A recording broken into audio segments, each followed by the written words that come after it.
Okay, good morning, everyone. It's time to get started. So let's go ahead and get this ball rolling today. Welcome, everyone, to Denali Training Webinar Day 5. Today, we're going to be going over the accounts receivable and the sales module. This will be our final session for this training webinar series for July of 2020. Those of you who have been with me all week or any other time this week, it's been fun. Thanks for joining us. And again, thank you all for showing up today. We are limited on time. The schedule was for 2 hours. It usually goes about 2.5 hours, and we have a lot to cover today. So we're going to try to get through it all, and I'll try to get through all of your questions throughout the webinar as we're going along as well. The presenter today, that's me. My name is Jeremy Bistline. I've been a trainer here at Cougar Mountain Software for almost 7 years now. It's been a great job. I love working with my clients, doing the training and getting all that done. I love meeting the folks when I'm traveling, but due to the pandemic, I'm not able to travel. So these classes that we normally do throughout the country are on hold until the pandemic goes away. So that's why we're doing this one through a web connection instead of an in-person class. We're going to try to get everybody covered with this. If you have any other questions along the way, feel free to type your questions in the question box in the webinar, and I'll try to get those answered as we're going along. A couple questions are already coming through for today's class, so that's exciting. All right. So I'll try to get to those while we're going through the class today.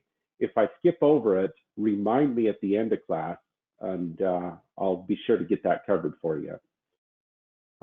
If we don't get to all your questions and we run out of time, then feel free to email your questions to me, and I'll email an answer back to you within the next couple of days, couple of working days. Weekend is coming up tomorrow, so I'll be back working on Monday. All right. If you're not able to hear the audio, or if you're having trouble with your audio, then use the dial-in phone number to connect to the audio. And that way you can use your telephone for the audio instead of your computer. All right, so today's agenda, we're going to be covering the Denali Accounts Receivable module and also the Denali Sales module. The Sales module is actually 2 modules in one. And for most of our clients, when they purchase the Denali Sales module, they'll purchase either the order entry or the point of sale. But we do have a few clients that have purchased both because they need both in their business, and that's perfectly fine. If you need both, you can definitely have your package to include both of those options. Most of the functions between the two are very similar, so we'll just kind of focus. We're going to go through the order entry to begin with, and then at the end, I'll show you the differences between the order entry and point of sale before we get to our questions and wrap it up at that point. And the point of sale, we'll go over the more specific functions for point of sale as well. That'll be our final segment of the training today. All right, so with that, let's go ahead and get started here. So we're going to start with the accounts receivable module. And just like the other modules, throughout the week, we've been practicing and training and learning. When you're setting up your Denali program, each module, you set up the module preferences first, the setup preferences. Some things you may have to come back and set up in the preferences after you've done some other setup throughout the module, but you start here for the general settings of the module. And there's the multi-batch mode option, which reminds me, I need to clear my batch here. And it won't let me do that when I am in the module preferences. So I'll do that real quick to get that cleared so that we can start fresh for today's training. Module preferences can be accessed here or in the options menu here. And this is the same with all modules. You'll see the same places to access the module preferences. And looks like we have one attendee that's not able to hear the audio. Hang on just a sec, let me respond to her. Okay, all right.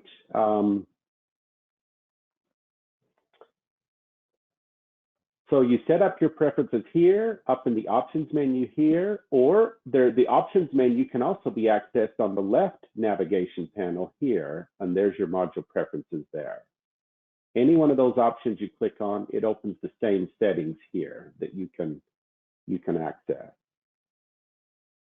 Multi-batch mode, you can turn that off or on, just like in the other modules. It's independently set by module. Duplicate address just copies the mailing address to the customer's shipping address when setting up new customers in accounts receivable. If you don't check that box, you have to manually fill out their shipping address if you're using that option.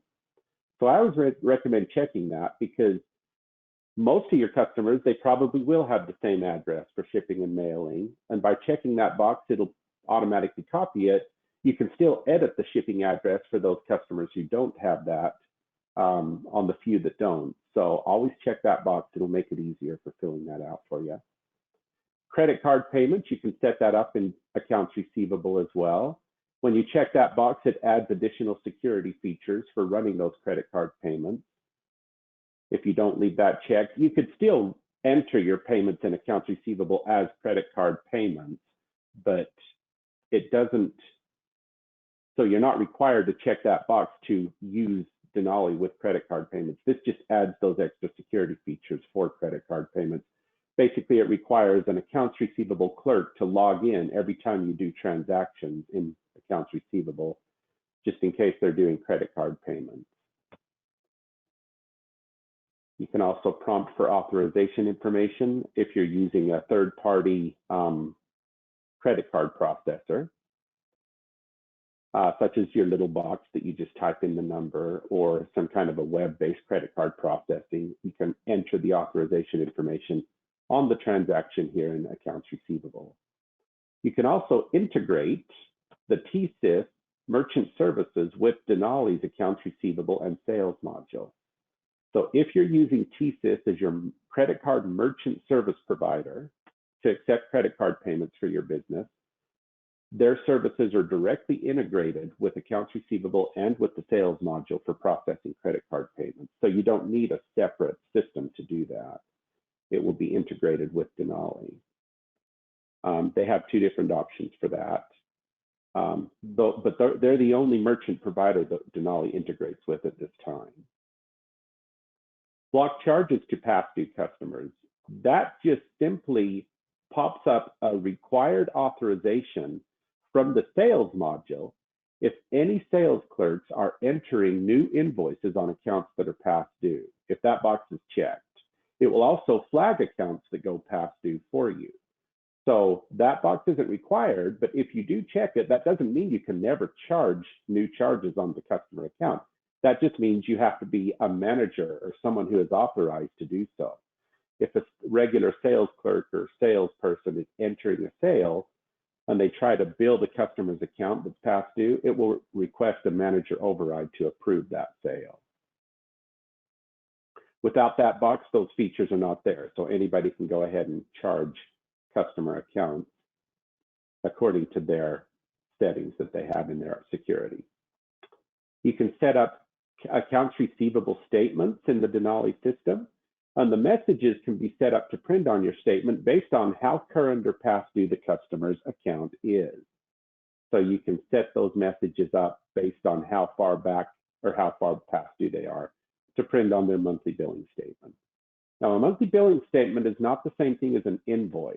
An invoice is each sale that you enter through the sales module that will post to their accounts here in accounts receivable. The statement is just a list of all the transactions on their account for the month, the current month that you're sending that out for, with the current amount due that the customer should pay for their account balance at the time the statement is run. So so keep that in mind. Statements and invoices are two different things. The statements are done in accounts receivable. Payment entries are done through accounts receivable. But the invoicing is done through the sales module. When you need to enter a customer invoice, that is a sale. And we're going to cover that in today's class on how all that works. Some other services you can set up in accounts receivable, you can set that up here as well. Your integration settings. Accounts receivable integrates out to General Ledger and the Bank Rec module. Well, wait a minute, Jeremy, what about the sales module? You'd think that would integrate there too, wouldn't it? Actually, no, it works the other way. The sales module integrates to accounts receivable, but accounts receivable doesn't post anything back out to sales. So keep that in mind. It's the other way. It comes in from sales, but not out. Accounts receivable will send it out to General Ledger. The Bank Rec integration is for customer payments if you want to automatically post the deposits to the bank account for those customer payments. And the options for the Bank Rec integration, this is important to make sure you set this up correctly. Most people will use summary integration. What that does is when you're entering your payments in accounts receivable, then all the payments in the current batch are grouped together in one single bank deposit when you post, move this out of the way, when you post that batch. So that way, if you receive 20 payments in for the day, you enter all of those in, run your edit report to verify that the amount you have entered is correct with your total bank deposit at the bottom of that edit report. And when you post, Denali posts a single bank deposit to the bank account in Bank Reconciliation module for the total of all those payments. The other option is if you set detail, what that would do is when you post that same batch of 20 payments, Denali will post 20 individual bank deposits separately to the Bank Rec module, one for each payment, instead of grouping them together into a single bank deposit.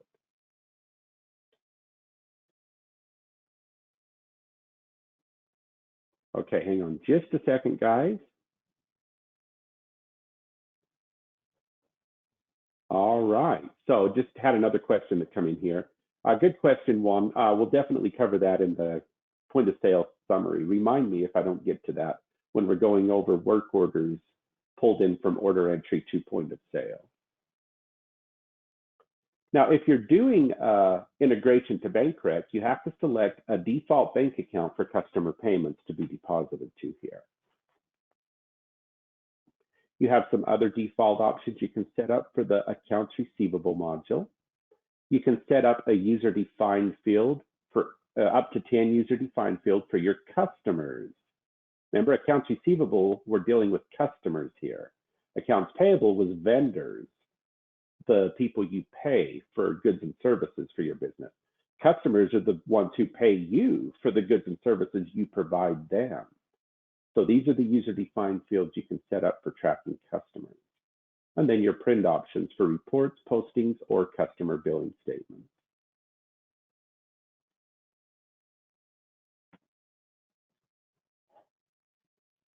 Okay, so once you've set up your module preferences, then you've got to set up your codes in the system. Now, the first list of codes that you're going to have in the accounts receivable are the AR codes. But before you can actually set up the AR codes, you have to have at least one terms code set up because every AR code has to have a default terms code. So I'm going to skip and talk about the terms codes first. The terms codes in Denali are just real simple. Basically, net 30, net 10, however you want to set that up, that's fine. So the way it's set up, though, is you establish the description for the code. That's what prints on the customer invoice. That's what they're going to see when you enter the invoices through the sales module as the terms for that transaction. The finance charge is the amount you charge per month, not per year. So you take the annual amount, divide it by 12 if you're going to charge a finance charge on any accounts or invoices that are past due. You enter the percentage of what that is, and then you enter the days before the finance charge applies from the invoice date. So when the invoice is saved and posted, then in this setup, 30 days after that is when that invoice will be subject to finance charges. The next option is if you offer your customers an early payment discount, the system needs to know which general ledger income adjustment account you're going to post the early payment discounts to. And if you double click, you can bring up your chart of accounts and select an account from the general ledger that you post the debit entry for that discount. That'll be a debit adjustment to the income account.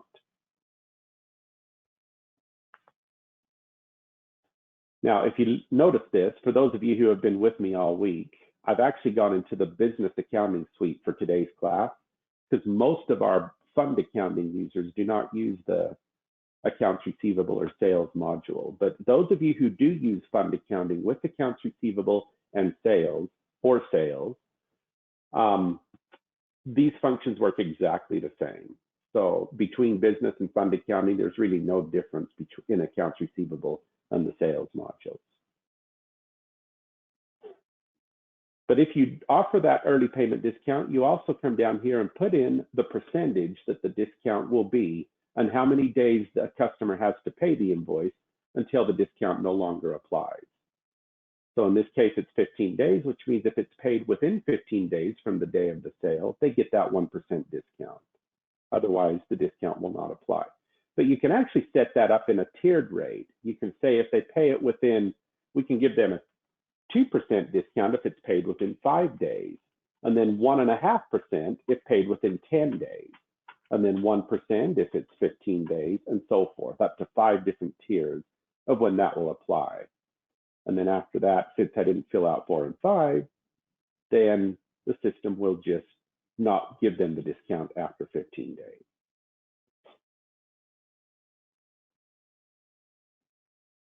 Once you've set up your terms codes, now you're ready to set up your accounts receivable codes, your AR codes. So what is the AR code? Well, for those of you who are with me on Tuesday and Thursday's classes, remember in accounts payable, we had AP codes. In inventory, we had inventory codes. And they're the categories of your stock items, or for accounts payable, the categories of your vendors and how those vendors under those categories will function in the system. Same thing here. The AR codes are your customer categories, the top level category for your customers. So I've got a few different categories for AR codes that I've set up here. Retail, commercial, government, and PayPal web customers. The AR code's #1 function is to track the customer balances due on their account that they owe you to the general ledger receivable asset account on the balance sheet. So the customers under this category, this code, the total of all the customers will be tracked on my balance sheet on this account, accounts receivable trade in the general ledger. You also establish here the default terms for these customers. Now that's just a default. You can actually change the terms on each individual customer as needed. This will just be the default for those customers. Then you set up your different statement types for when your account types, that's basically the monthly billing statement, and the customer aging for customers under this category. So this, just like accounts payable, 30, 30, 30, 30, that means the current period is from the invoice day to 30 days after. Period 1 would be the next 30 days because it's set to 30 here. So that would be 31 to 60. Period 2 also set to 30, which means it adds 30 more, which is 61 to 90 in this case. Do not put 30, 60, 90, 120, 150, because if you do that, it'll add 60 days to period 1, and then period 2 won't hit until 90 days later from period 1's end date, not from the invoice date. So keep that in mind. It's 30, 30, 30 if you want to do 30, 60, 90, 120.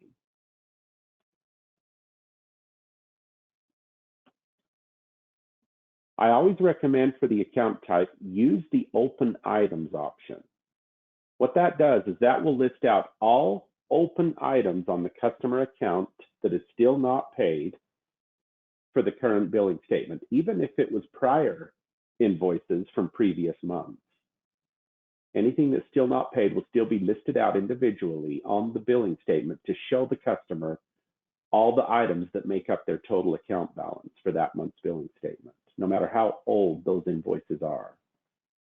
If you use the balance forward option, every month when you process month end in accounts receivable, then your balance forward, what that does is that takes all open items from the previous month, or any older items older than that, and it rolls them up into a single balance forward line on the customer's billing statement. So then all they see is the list of current transactions for the current month only. And everything prior to that is listed at the top as just a balance forward line. That we don't recommend for regular business. I mean, that works if you're like a finance company that you have like a credit card account for your customers. They can open up a credit card with you like a bank, and then they get a monthly billing statement for their credit card. And that's how credit card statements look. But for regular retail trade or any other business, open items is typically the method to use.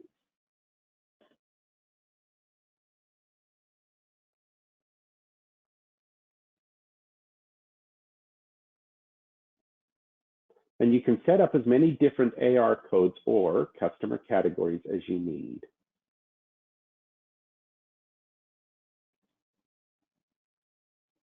Some of the other codes you set up in here, you can set up collection status codes just to flag accounts that are in collection.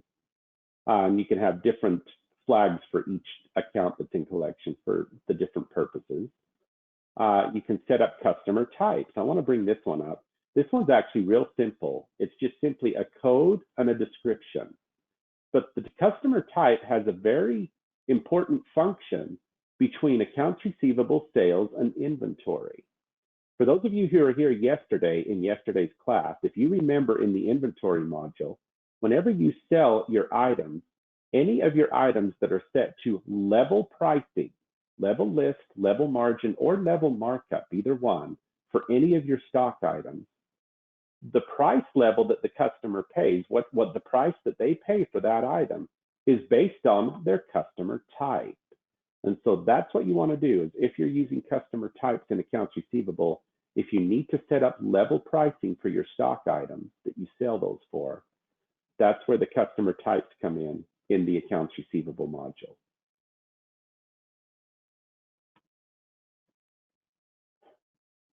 So keep that in mind when you're setting up types. But you can use customer type for any other reporting purpose as well. It's not required to have inventory to use the customer types. Or even if you do have inventory, you can set up other customer types that do not have level pricing, but you're still using those for any of the reports in the Denali system based on the customer type.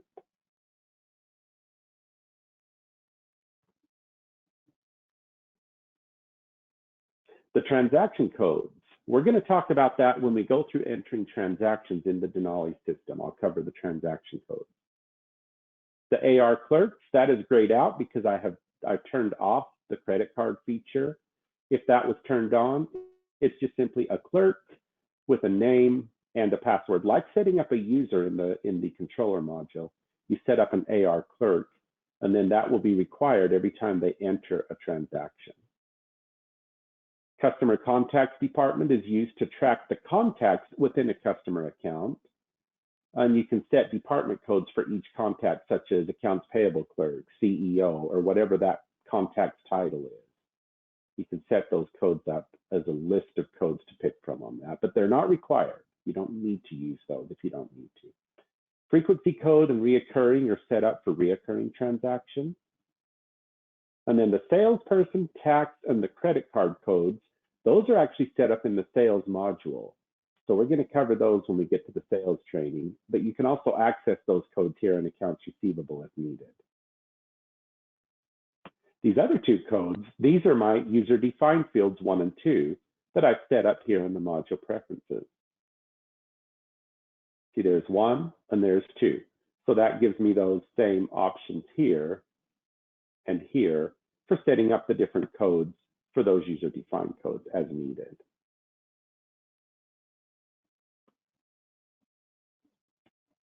And again, that's simply used for reporting purposes, just like on the other modules. Filter, like this one here. I can say only show me a list of customers that are in the user-defined field with the value ID in their field, and that's all it's going to show me.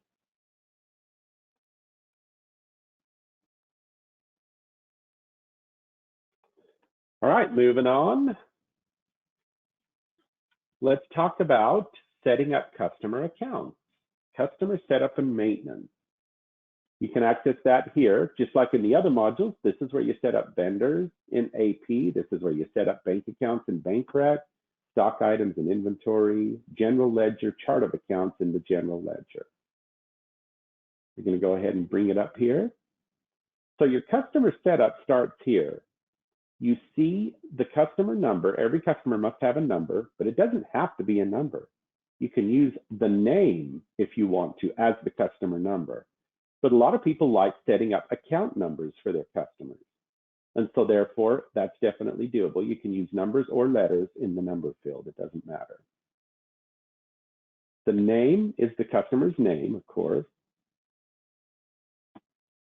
Then you've got some options here that you can run a history on, the OEPOS history. This will be a list of all stock items or any items, even if they're not stock items, that the customer has purchased from you through the order entry or point of sale, through the sales module. You can run a profit margin report by customer just by clicking this button. And you can also set up automatic payment collection through PayPal. And that's a new feature we added recently. So what you do is you enter the email address for the customer here if you're going to use that feature. Enable the PayPal option integration and enter the email address.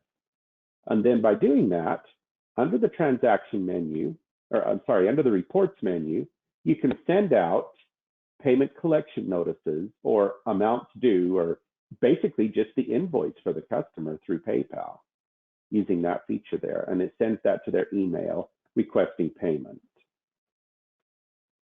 And then the customer can submit their payments through PayPal. And in the transaction screen, you can generate those payments from PayPal to be imported into Denali's accounts receivable. So that just connects to PayPal, imports the transactions in the current batch that you're running.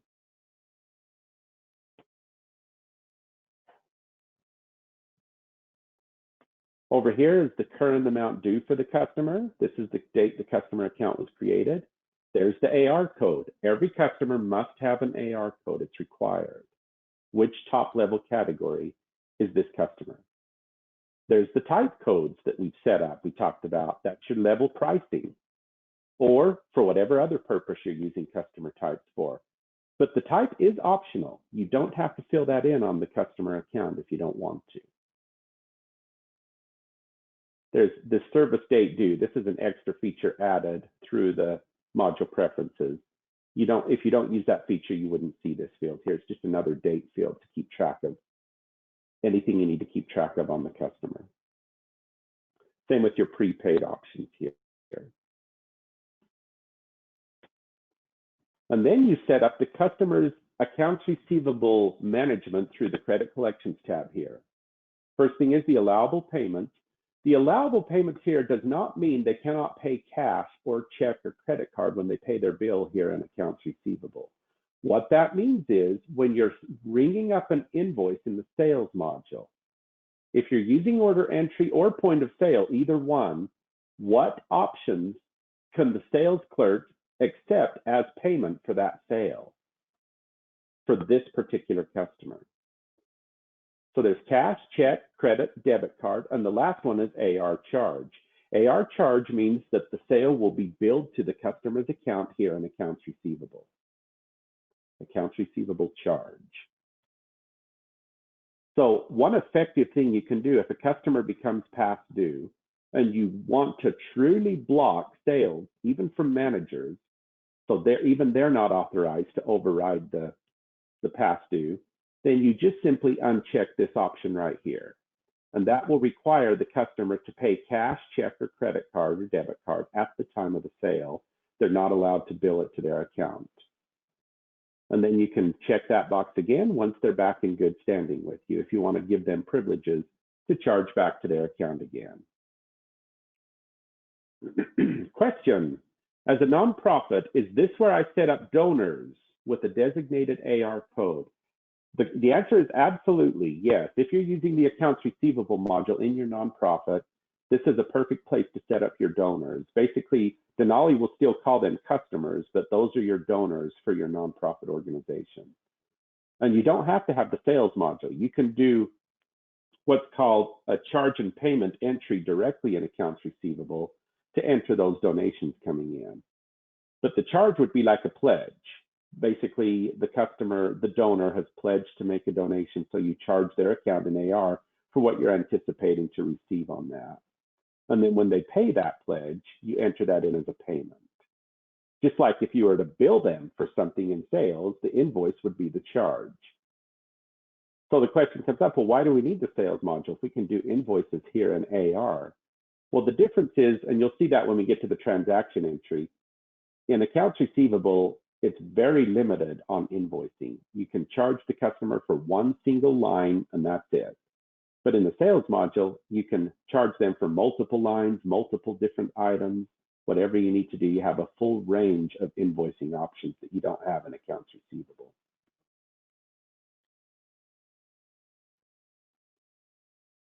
But these payment types here, that only applies to how sales are saved and posted through the sales module. It has nothing to do with transaction entries directly here in the accounts receivable module. If a customer has a bad check that they bounced on you and you don't want to take their check anymore, just uncheck that box. Then they're forced to either pay with cash, credit card, or debit card. And you could also uncheck that if you really want to be nasty. Not let them charge on their account until they clear up their bad check. So it's up to you how you want to run that. I should rephrase that. It's not being nasty, it's being responsible for your business. That's what it is. All right, here's where you establish what the sales tax rate is for this customer. If you double click here, you can select from the different sales tax rates that you've set up through the sales module. And these are typically set up by state or even by taxing authority or locality. If you leave this blank, then Denali charges the default sales tax rate for your business. So you don't have to fill in the sales tax code here. But if you fill it in here, this will override the default to force this customer's sales to always get charged their sales tax. So if it's an exempt customer from sales tax, you use a code that has a 0 rate, which is non-taxable. That would be their sales tax code. And then that would override the default. You also put in a credit limit here.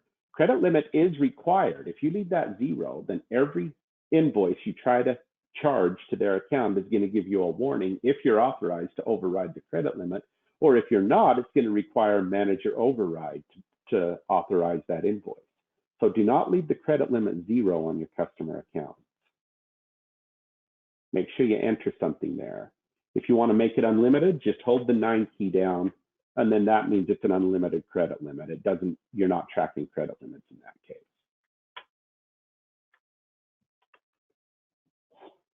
The terms code, a discount code. If this customer qualifies for a discount, you need to have a discount code set up for this customer.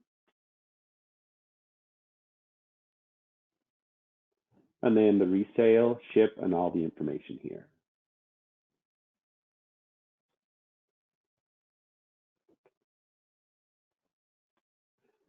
Okay, another question. Speaking of nonprofit, with grants, can I put the total grant award in their credit limit?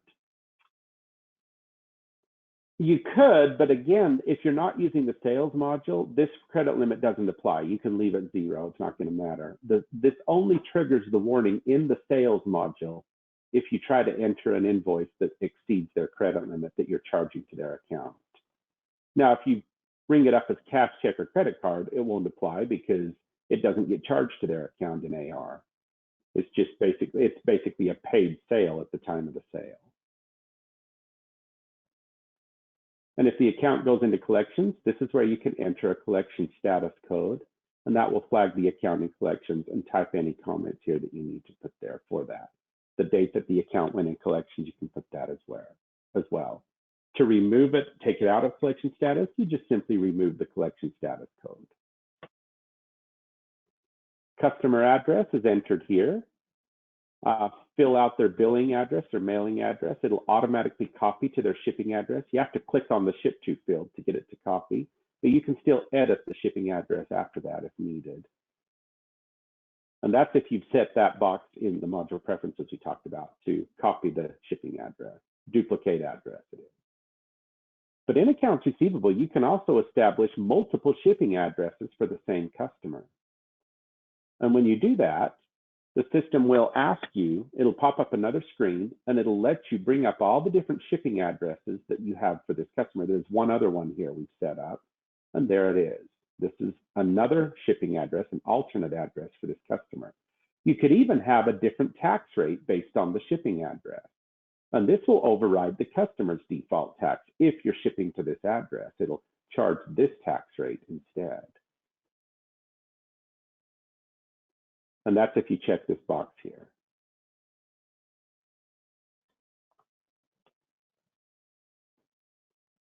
Here's the contact information, put in the first and last name. It's funny, they filled both of them in the last name field, which is fine.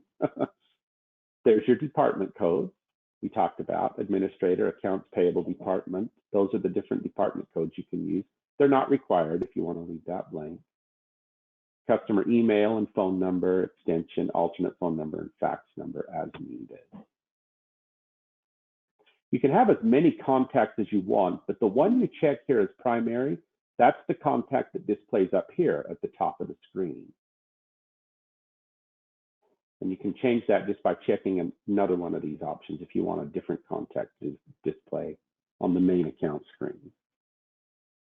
Transaction history is done here. I always like to reorganize this by date with the most recent first.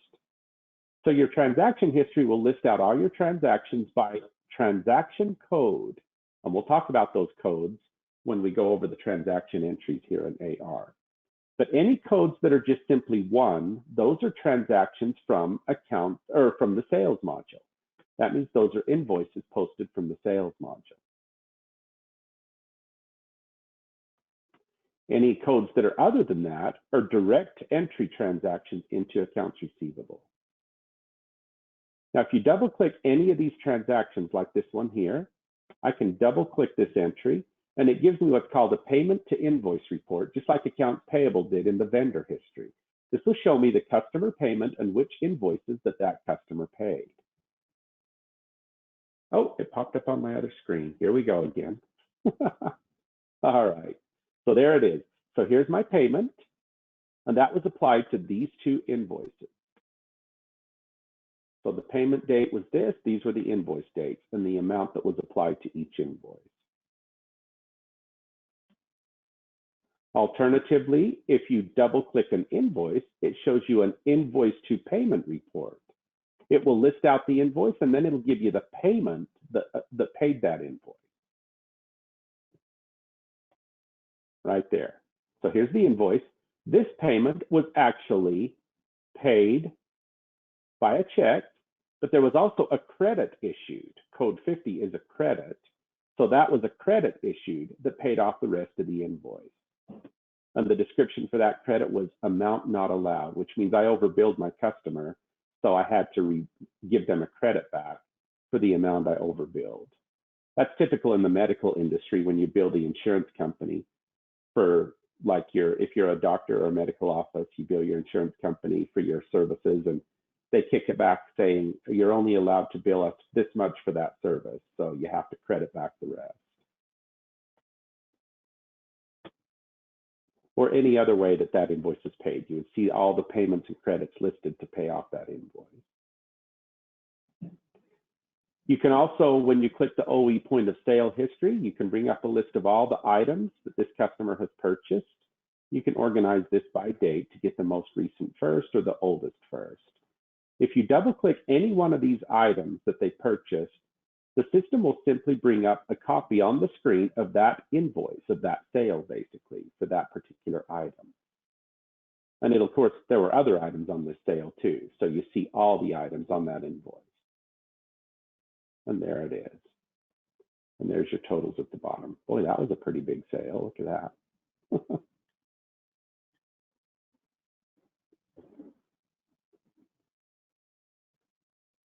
So if you ever need to recall a previous invoice in the customer's history, you just click this button here and find the invoice number here, and then you can double click on any of the items on that invoice, and it'll pop that invoice up on the screen. You click continue to get back to their regular history and the rest of their account. Aged analysis just shows the current account balance by age, aging as well. Last charges, year-to-date amount, last payments, year-to-date amount, highest amount due, any finance charges incurred with this account. Customer notes can be entered here. Electronic funds transfer information if you receive payments electronically from your customers. Attachments. You can attach documents to the customer accounts here, just like you would your vendors or stock items or employees and payroll. Accounts receivable has that option as well. And then here's the user-defined settings for this customer. There's those two that are on my drop-down list. These are the values for this customer that goes in that particular field. And these are the other fields that don't have a code I can set up. They're just values that I can type in, or in this case, this is a date.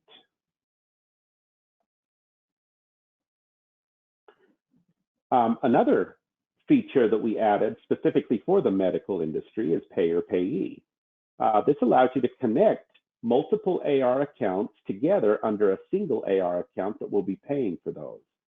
So for example, if you are a doctor's office and your patients are coming in to see you, your customers, you may have insurance companies you work with. So your insurance companies are your payers. And then the payees are the customers that will be linked to those payers. Now, in this case, this is a payee because the payer for this customer is this particular customer, this account. But on this payer account, you would see beauty supply listed over here as a payee. So the insurance company account you set up here, you'll see all your customers that are covered under that insurance here. And then when you bill those customers for your services through the sales module, then you can elect to have all or a portion of that bill sent to the insurance company instead, and the rest of it can go to the customer if there's any that the insurance company will not pay. You can also set up your inventory stock items to be leased instead of sold. And if you lease stock items under the customer account, you'll see the list of all items that this customer has in lease and their expiration date, and so forth. Or you can set up prepaid services as well and see what this customer has available that they prepaid for any services they can now use. A good example of that is right here at Cougar Mountain. We use this feature for support and training time that you call in and you need to have support or training services done. Then we would bring up your account to see how many minutes, we do it by the minute here, that you still have available for support and training time that you've already paid for.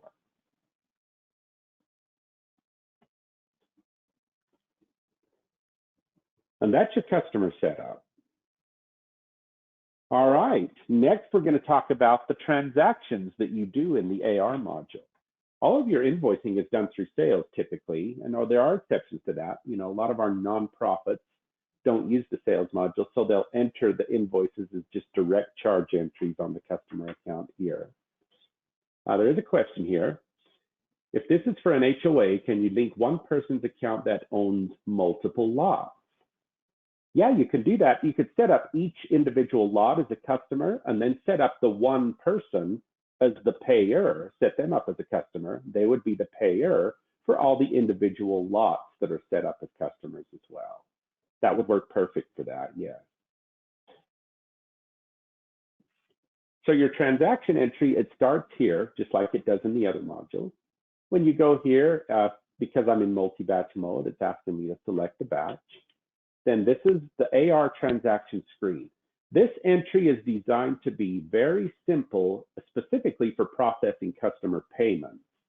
Because a lot of businesses, that's how they operate. They receive several payments in the mail or by customers, and then the accounts receivable clerk just sits down and plugs in those payments quickly.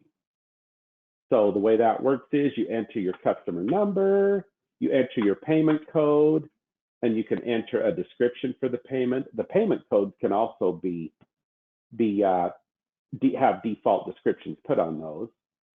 check number 12345, and you enter the amount, $500, and you hit save. Next customer. And now I don't have to put my payment code because I did it on the first one. I just put my check number and the amount, and I hit save. So you can quickly plug in payments through the payment entry screen here. But you have other options as well that we're going to cover when you're entering the transactions in Denali. The first thing I want to cover is, let me delete these payments real quick. The first thing I want to cover is, I got to delete. Sound like a broken record. The transaction codes. Remember, in our list of codes, we can set up transaction codes. The transaction codes are the different codes you're going to be using for the customer transactions you're entering. And you can have a default description for those codes. Like for a check payment, I have it set to do payment by check number, and then I can just put the check number at the end on each of those that I do. Credit card payment or just a generic payment, you can do for cash for the cash payment. But notice how all of these payments begin with the number 4. And there's a very good reason for that, because when you're setting up these transaction codes, all transaction codes in the accounts receivable must begin, the first digit or character of that code must begin with one of these 9 numbers here. There's only 8 actually, because 1 is not included. It starts with 2. It must begin with one of these numbers. And 4 is a payment received. That identifies what type of transaction it is, that first character of the payment code. So if it's a 4, that's a payment received. If it's a 5, that's a customer credit, not a payment. If it's a 2, that's a customer charge, not a payment. A 3 is a payment correction. And so you want to make sure that you set up these transaction codes with the first character of the code itself beginning with one of these numbers for what type of transaction it is. And then you can add up to 5 additional characters for a total of 6. You're limited to 6 characters total on the transaction code itself. So as you can see, I've got my credit card payment, my check payment, and those are set up. You can use letters in the code like I've done here. CK for check, EFT for electronic funds transfer, CC for credit card. I did 41CC. So some people like to do like 4 Visa, 4 Amex, 4 DISC for Discover, 4 MC for MasterCard, and do it more specific than just credit card. So it's up to you how you want those payments recorded in the history. But when you enter the code, you enter the description, you also must specify the general ledger account where that payment is posted to in general ledger. For payments, that needs to be a cash account, in this case, cash on hand. But if you're integrated to bank rec, that's going to be cash in the bank, not cash on hand. So we'll set that up to cash in the bank instead. So make sure for payments, the GL account is a cash account. Do not use the accounts receivable asset account on any of your transaction codes. The accounts receivable account is set up on the AR code. This is the other side of the transaction. The accounts receivable account will always be triggered on a transaction, whatever the AR code is for the customer. But the other side of it is what the transaction code tells the system. That's where you want it to go. So for a payment, this is the debit. The accounts receivable will get the credit. And the debit goes to this cash account.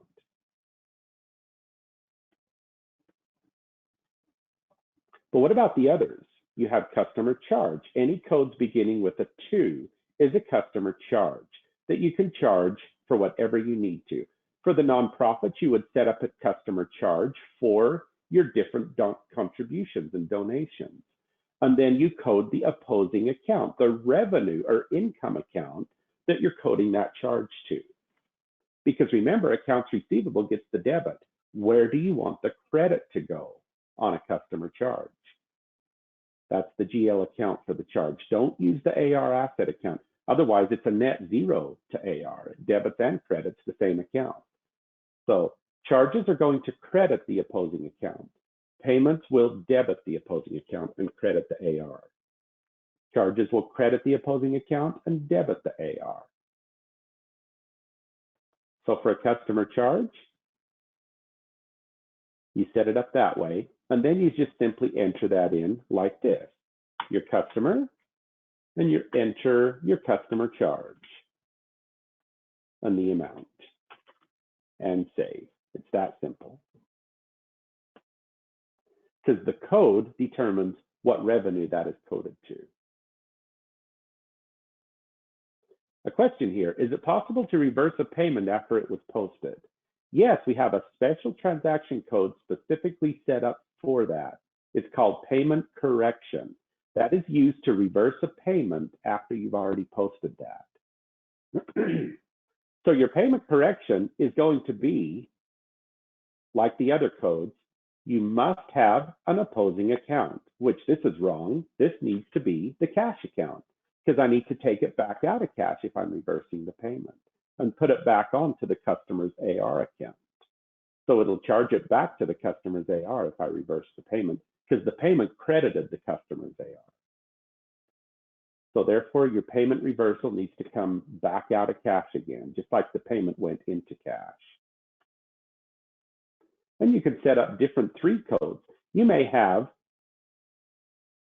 a reversal you need to enter because a customer payment was returned for NSF. So you can set up a 3 code for an NSF payment. Not only does that charge it back on the customer, but that also deducts it from the bank account, because if the payment was returned, your bank is going to deduct it from your account.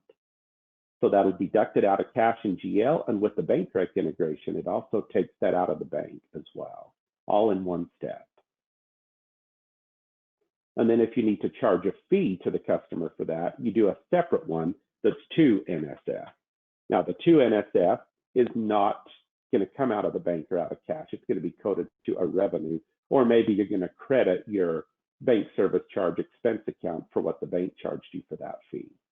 So you can set that code up to credit whatever account it needs to go to for that fee.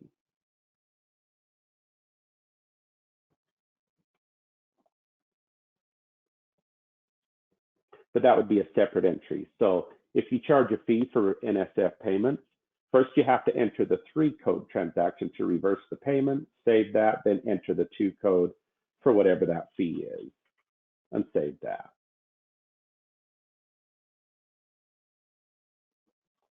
But see, as you can see with these 2 codes, you can basically do customer invoicing right here in AR, but you're limited to 1 line per transaction, and that line, the entire amount, is coded to 1 single income or revenue account.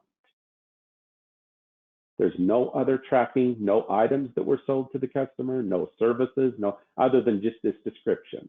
That's all it is. That's where the sales module would come in for doing customer invoices. Also, the question comes up, why do the transaction codes start with 2 and go to 9? Why is there not a 1?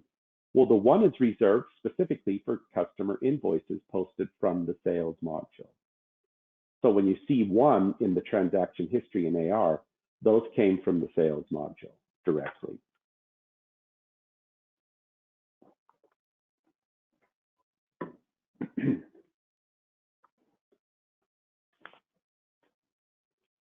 So that is your transaction entry in the accounts receivable module.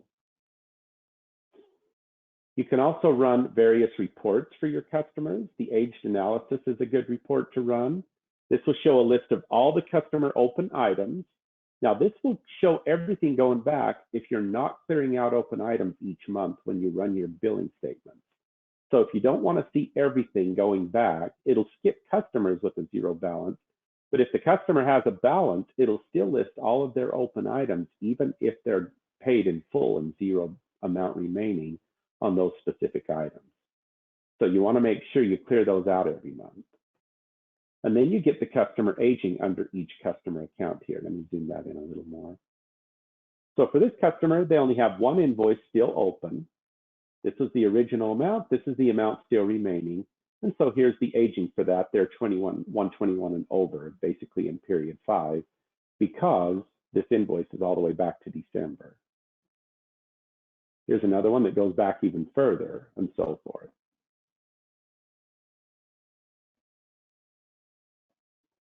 And you would see each invoice listed out on the customer account with their aging under each one.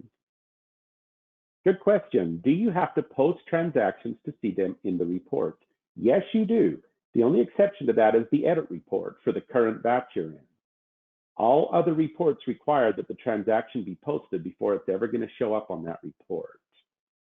Another question, can we enter a payment and not apply it to a specific invoice? And how it will look on the statement? That is a good question. If you want to enter a payment and not have it applied to a specific invoice, you must use a transaction code beginning with 6, not 4. That is specifically designed as an unapplied payment that you can enter and credit the customer's account with. It still goes into the bank, just like your other payments, but it will leave that payment unapplied and it will not automatically apply that to any invoice. When you're entering regular payments, the way that works is, we showed you real simple. I enter a payment for $400 or $100. We'll do that since I typed 1 instead of 4. If I hit save, that applies that payment to the oldest invoice first automatically. But, sorry, Rochelle, I'll get back to your question in just a sec. I didn't cover that yet. I got a little sidetracked on this other question because I forgot to cover this on the transaction entry.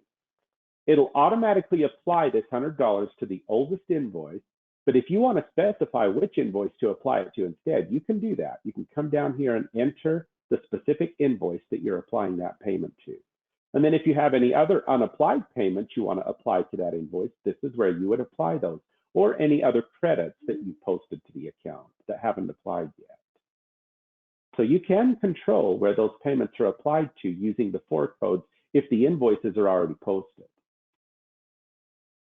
But if you don't want those payments to automatically apply when the invoice does post, use code 6 instead of 4. Or if you want to put in an unapplied payment, even if the customer has outstanding invoices, but you don't want to apply that payment to any of those invoices, use code 6. And then that will leave that payment open. It'll credit the customer's account, but with the code 6, it will not credit the specific invoice for that payment. That invoice will still show a balance due, and it'll still show past due if it's past due, even though there's a payment on the account. So keep that in mind.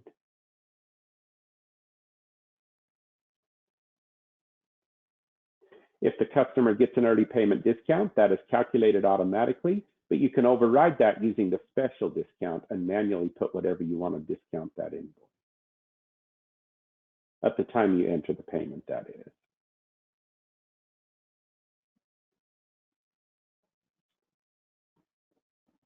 All right, back to your question, Rochelle. How do we close out the open transactions on an account once the month is closed? I'm really glad you asked that question because that brings us to month-end processing in the accounts receivable.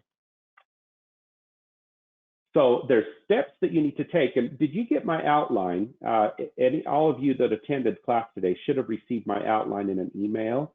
I forgot to attach that to today's webinar. Let me attach that real quick. And then you'll see the steps I've listed out on the outline for month-end processing. So it's going to be the day 5 outline here. All right, that's uploading now. Okay, so on the handout section of the webinar, you should have access to the outline if you didn't receive my email this morning. But here's the steps you're going to take. The first step is, if you charge finance charges, you're going to need to calculate those finance charges. And what you do is you click this button, you use whichever transaction code that you're using for that. And remember, these are the codes. It either has to be a 2 or a 9 when you're setting that up. And then that will be coded to a specific income account for finance charges. And then you click OK. You can also establish a minimum finance charge. So you may charge a percentage, but you have a minimum $10 late fee on any customer accounts that are past due. You can do $10 to establish that. When you click OK, it automatically adds those to the current batch. So there were 7 finance charges generated automatically. So now I run my edit report to see a list of those charges.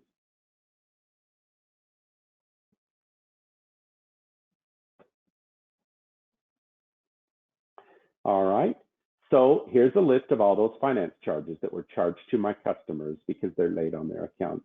And they're all $10 because the minimum was less, or their percentage for the invoices was less than that. So I'm just charging them a $10 fee since that's my minimum.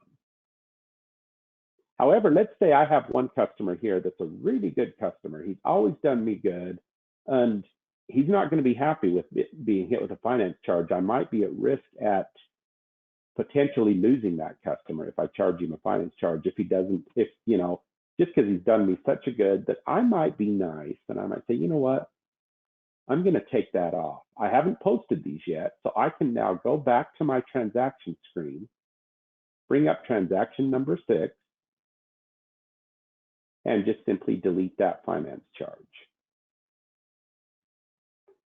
So that when I post, it doesn't hit their account. And then you can go ahead and post those finance charges. You will need to post them. Then you're going to run that aged analysis report we just looked at.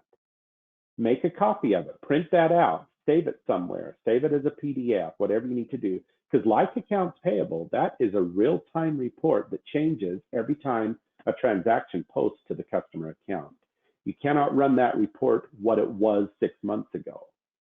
If you run that report, it's going to show you what the current balances are right now on the list of open items right now, not what they were 6 months ago. To see what balances were 6 months ago, you use the dated invoice payment report for that, just like in accounts payable. But if you save a copy every month, you get the aged analysis also for each month, because then you'll have that saved copy at the time you ran the report. After the aged analysis, you're going to go up and run the control report at the bottom of the reports menu. I always like to age this out to the end of the current month. And then what I do is I run this to the screen, and this will show me the total balances based on the AR code, not on each individual customer. So I have a total balance on A1, a total on A2, 3 and 4 are 0.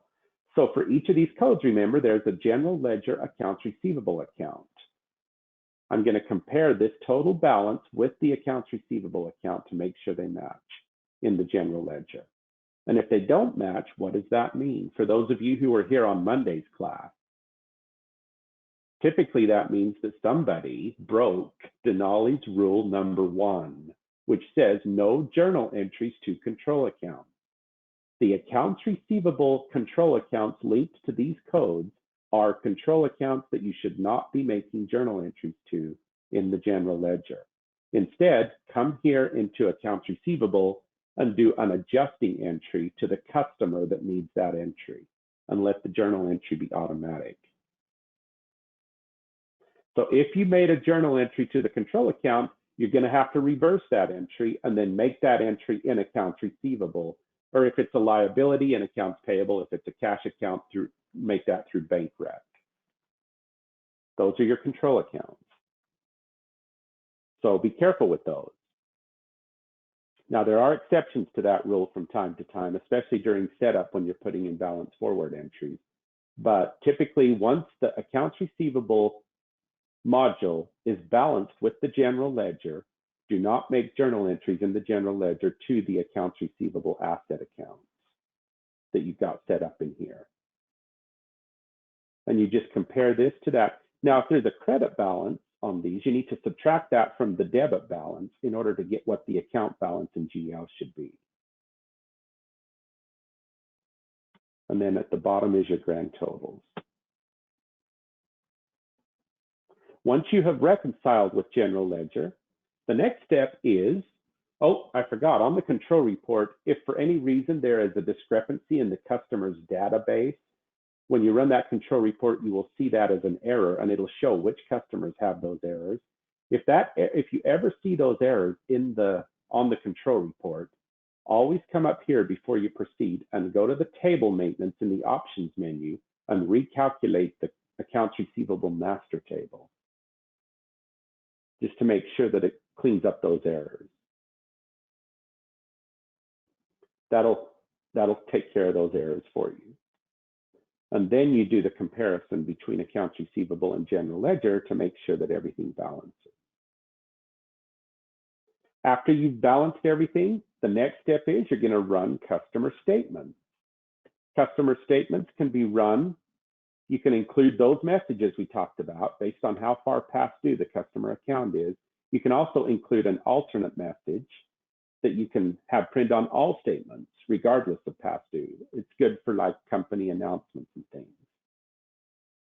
And then when you run your statement, print those out or send those off if you're using the Denali e-delivery to email statements. And then this is what they look like, unless you've had a customized form for your customer statement. Let me zoom out a little bit so you can see that a little better. So there's your customer. This is a list of all their transactions. And at the bottom of the statement is their balance due through the different aging. This customer is aging 4. So there's the period 4 message Kevin made me. Kevin was actually my mentor here at Cougar Mountain when I first started. He was the senior trainer before me, but he has since retired. So now it's me. Now I got 2 payments here.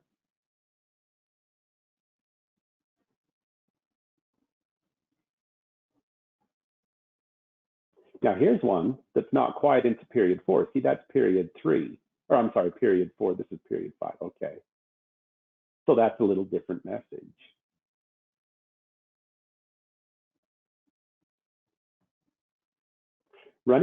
Good question there. Is running customer statements required? No, it is not. Customer statements are optional. You don't have to run customer statements. So another question, what is e-delivery? E-delivery is an add-on you can purchase from Cougar Mountain that will automatically email your customer statements for you. It also emails customer invoices from the sales module by batch, or purchase orders to your vendors from the purchase order module, or even check stubs to your employees from the payroll module if you're using direct deposit. Another question, how are unapplied payments showing on the statement? Basically, it just simply shows a payment with the amount of the payment and the amount remaining, the balance, like the balance due on the individual invoice.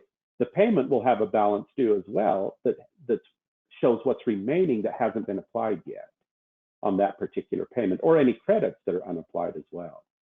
That's how they show up on the statement.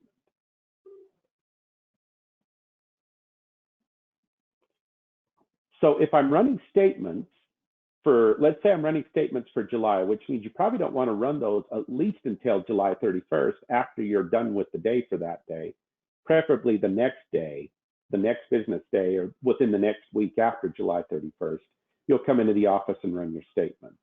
So if I'm running statements for July and I'm doing that at the 1st of August, after I've sent out my statement, now I'm going to come up to my period end and I'm going to purge open items. So here, back to your question, Rochelle, how do you clear out open items?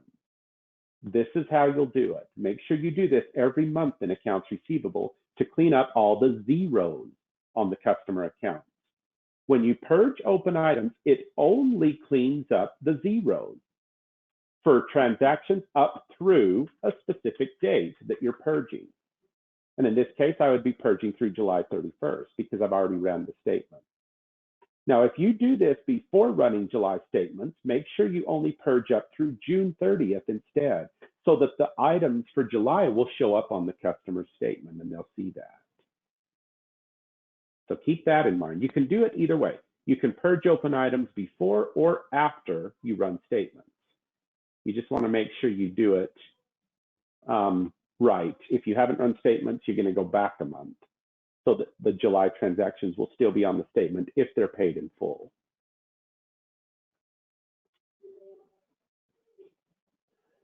All right.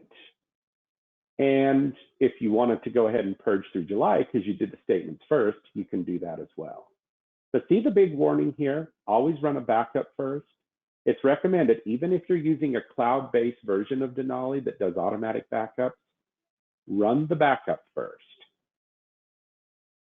So in order to purge open items, here's your example.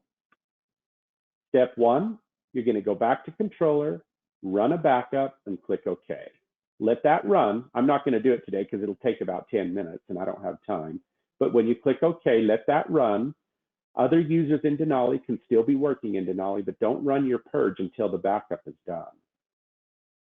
After the backup is done, you go back to AR, you go to period end, and you select purge open items, and you make sure the date is correct of what you want to purge through. If you've already run statements for July, you can purge through July 31st. If you haven't, purge through June 30th instead. And then you simply click OK. It'll ask you, do you want to purge open items through June 30th? You say yes, and it's done that quick. So there's your example. And now when you run the statement to the aging report, all those zeros from June 30th or earlier are gone, but anything that wasn't zero is still there. However, those items are still in the customer history. So please, also very important, there's a huge difference between purge open items under the period end menu and purge history. There's a huge difference between those two. Purge open items and purge history. Do not purge history. Don't do that every month. Leave that alone. As a matter of fact, in the controller, I recommend you turn that off on all the users using Denali. Do not allow users to purge history. Uncheck that option in their security settings so that they won't be able to do that, because that will get rid of the history. You will lose your history if you purge history. But purging open items is okay because the history is still there. It just cleans up the zeros. That's what the open items does.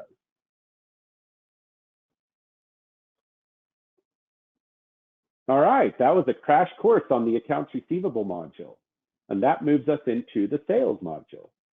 So here's where you go and do your customer invoicing.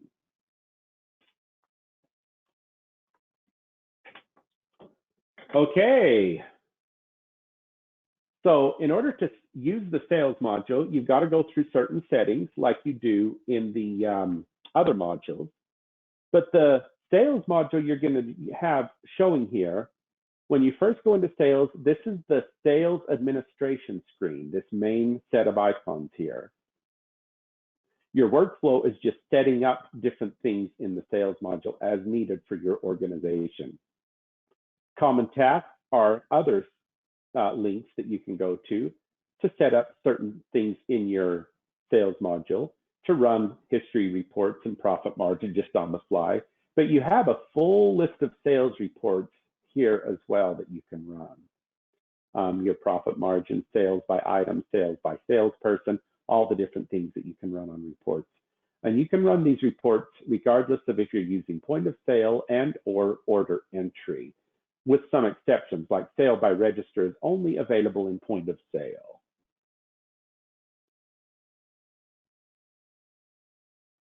But to switch over to the transaction entry, you're going to select either order entry or point of sale here. Now you can also go straight to the menus at the top. This is the order entry transaction menu, and this is the point of sale transaction menu for entering transaction. Or you can select the menu on the left here for order entry or for point of sale.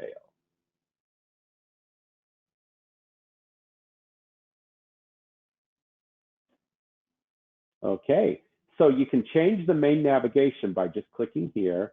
And now this is the order entry workflow for transaction entry, as you can see here. Enter orders is entering invoices to your customers. That's what this is.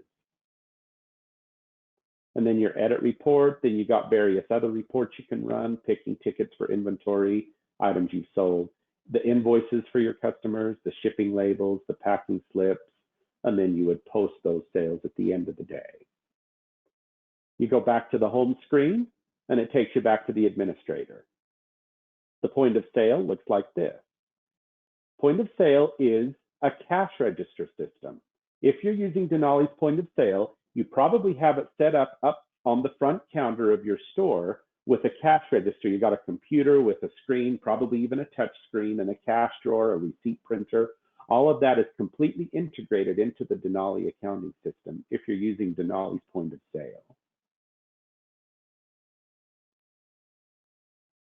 And so therefore, you would go here to enter your cash register sale. At the end of the day, you run your edit report, and that is also your closeout report for the daily sales for that specific cash register. Some people call it the X or the Z report. And then you balance the cash registers before you can post the daily sales for the day. The registers must be balanced, which means the cash count must be what it should be, or if you're off, there better be a good reason for it. So a little bit of security there, and then you post the daily sales to close out the day.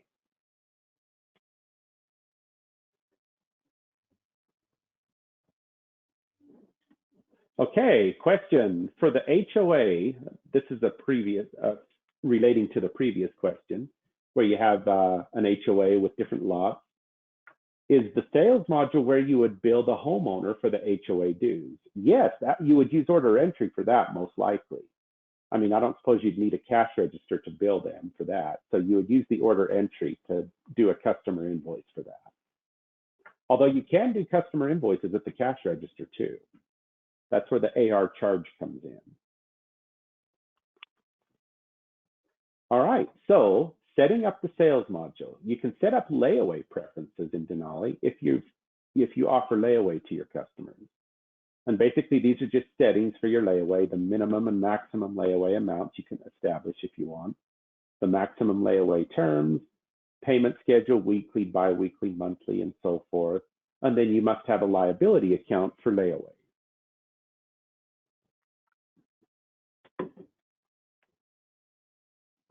You can also establish payment rules.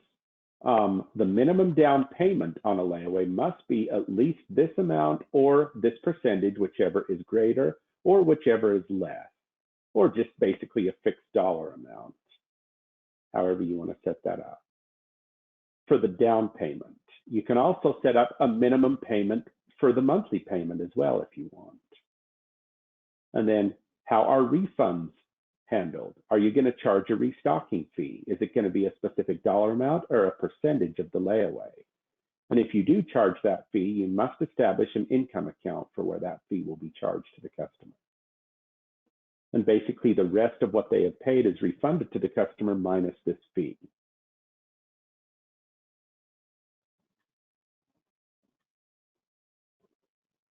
Setting up the layaway, establishing customer pricing, a couple of reports there. But we need to set up salespeople first. This is why when you're first setting up your sales module, you only have to set this up once or add new salespeople as they come into your organization. You go here to set up your salespeople. Of course, you can also go to the options, codes, and set them up here as well. All of the different settings are taken care of through the options menu if needed. And this brings up your salesperson. Now, your salespeople can have a lot of different specific security settings that are either allowed or not allowed. And you can set that up on the salesperson code. If this is the manager, so I'm going to give him full access to everything right here. But some of my other salespersons, I might not give them access to everything when they're entering an invoice. Like this person, they're not allowed to, well, this person is allowed to override the price. They can also do refunds, voids, special orders, terms code override. But what about past due accounts? Remember the block charges to past due we saw in accounts receivable? This is where it does that block. If the salesperson is not authorized to charge to their account, this box wouldn't be checked. Then when they try to do so, the system says, this requires a manager override, and it'll pop up a little login for the manager to come in and enter their override just to allow that, or not, if they say, no, we're not going to override that. Also, credit limit override is in here as well, right here. That could also be set.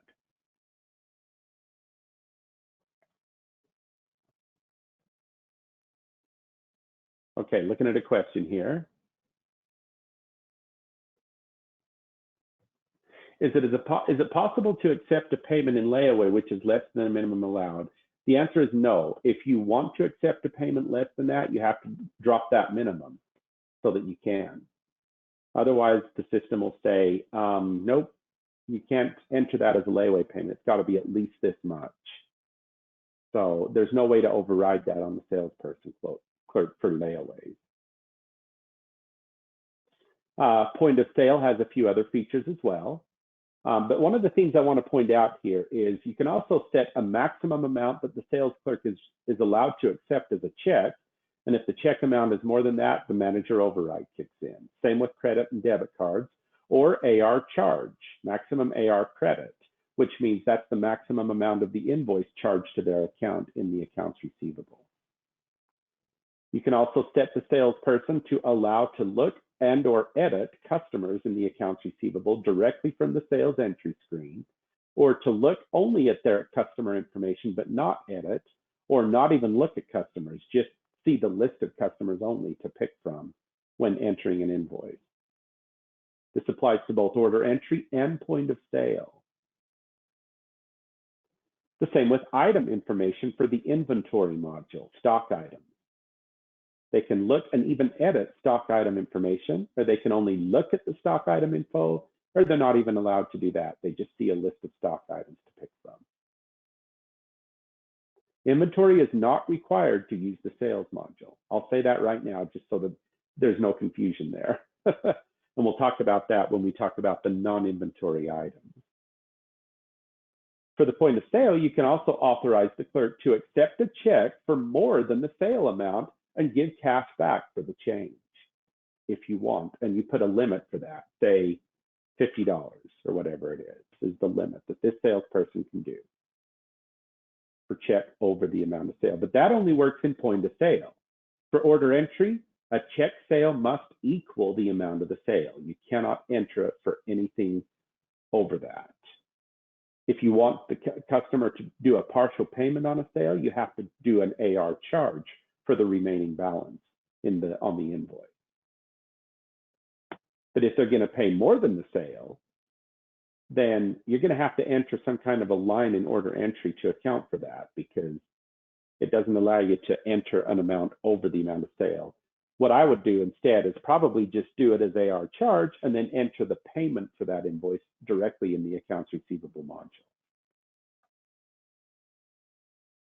But in point of sale, you can give cash back if you want to give change back for that check.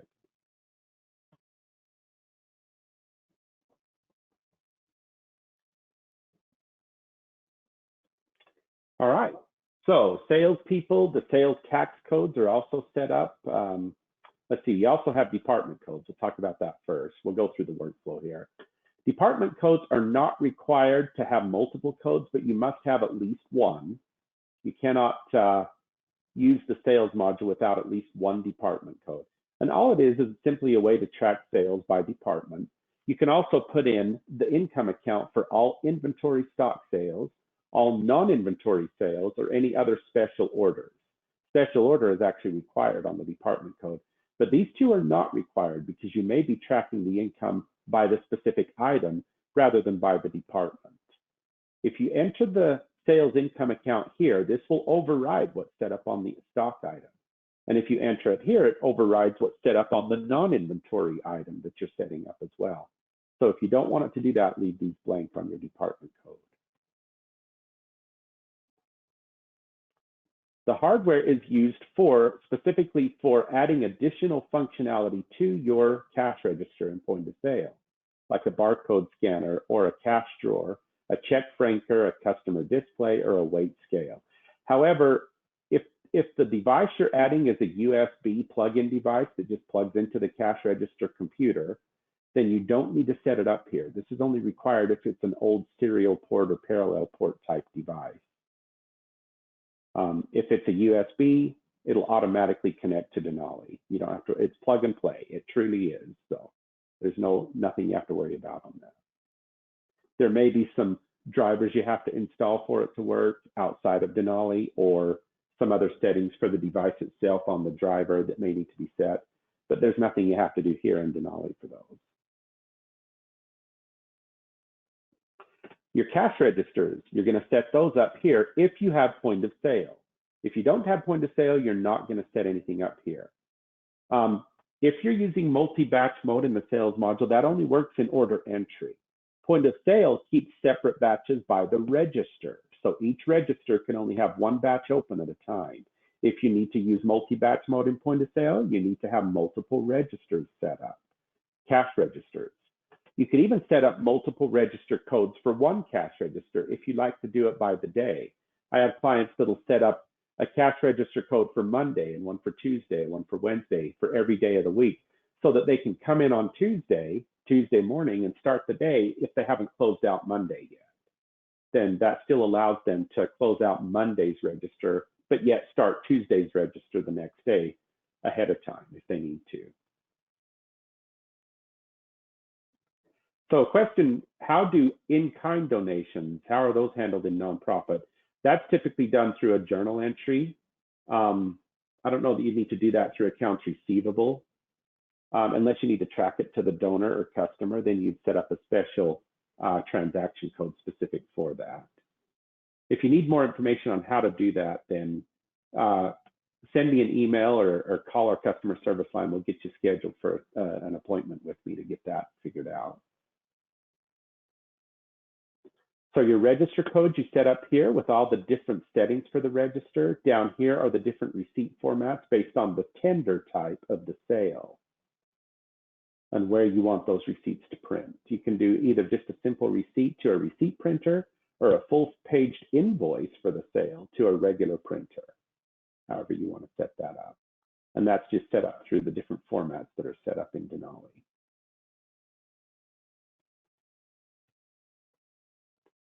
If you need help setting up those formats, then contact our customer support team. We can get you scheduled with time to work with Hadley. He's our Crystal Reports expert that can give you specific help on setting up your customized invoice and receipts.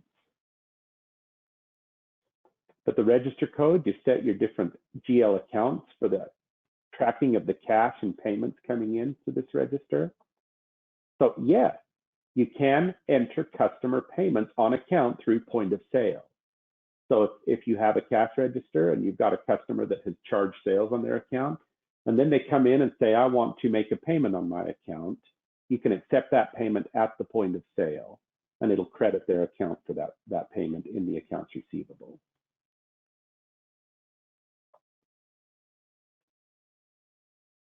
You can add additional hardware devices if needed. And that's only if they're not USB plug and play, where you have to manually set up those codes here in Denali. Miscellaneous settings, security settings for the register here. And then if you are using the TSYS integration with credit card processing, they will provide you with what's called the Genius device, which is the little box that the customer can swipe their credit card with and enter their PIN number. It even has the chip reader for the new chip cards. Or else they can sign the little screen with the little pen that comes with it as well, like you see in most retail outlets and grocery stores.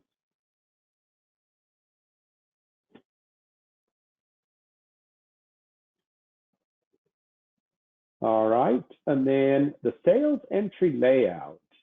That is where you customize the screen for entering your sales, just like we do in purchase order. Yesterday, we talked about entering purchase orders where you can customize the order entry screen or the point of sale sales entry screen.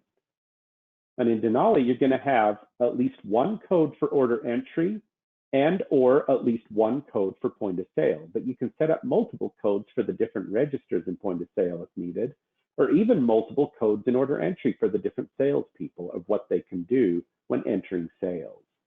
And then you can totally customize what that screen looks like when you enter your sales. And we'll look at that when we get to the sales entry here.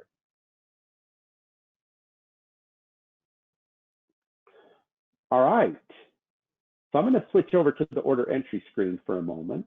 Let's talk about the other codes here in the system.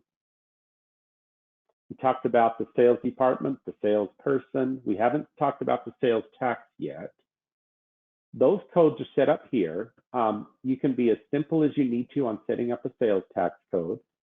You can set it up to go to a specific tax rate, wholesale tax 30%, wowzers. go. So you can set up different codes for the different states or different jurisdictions within your state, and then the percentage for those codes on the code itself. Some states may have multiple sales tax items. A portion of it goes to the state, a portion of it to the city or the locale, and a portion of it to some other purpose. Here's an example of that.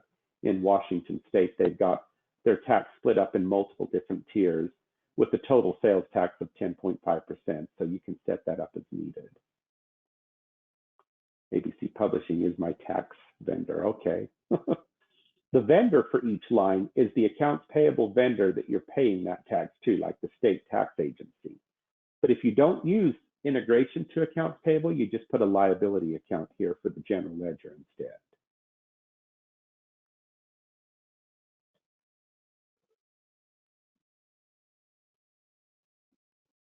Okay, a couple questions here.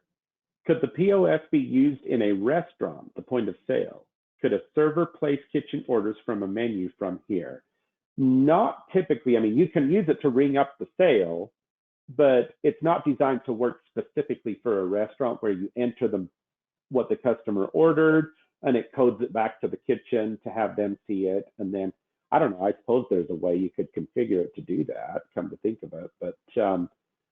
But yeah, it could be used for ringing up the sale, but it's not specifically designed for restaurants like that.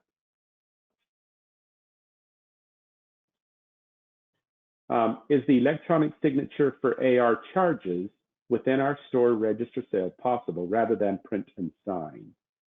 There is actually, it's not built into Denali, I'll say that. It's not built in to do an electronic signature for AR charge. It is for credit cards if you're using the TSYS integration. But for AR charge, it's not designed to do that. However, we actually do have a couple of clients that we have done a customized add-on to the sales module for that, using one of our business partners that actually wrote a program that integrates into Denali for that. They have to have a separate little sign pad for that, though. It's not going to work on the TSYS machine. So you'll have to have like a separate signature pad for AR charges to capture those signatures electronically. But it is doable. Just contact your account representative if you would like to have that option added to your point of sale. All right, so for your sales tax code, you can set those up as needed. Denali also integrates with the Avalara sales tax service. If you are integrated with Avalara sales tax service, you don't have to set up all these different tax codes for the different sales tax rates that you're charging customers, because Avalara will take care of that for you. The sales tax will automatically be calculated based on the sale itself on several different conditions of the sale, like who it's sold to, what it is they're buying or what service they're purchasing, what state it's in, what taxing authority. It takes all that into consideration, and it's fully automated. So you wouldn't need to set up those tax codes if you're using Avalara.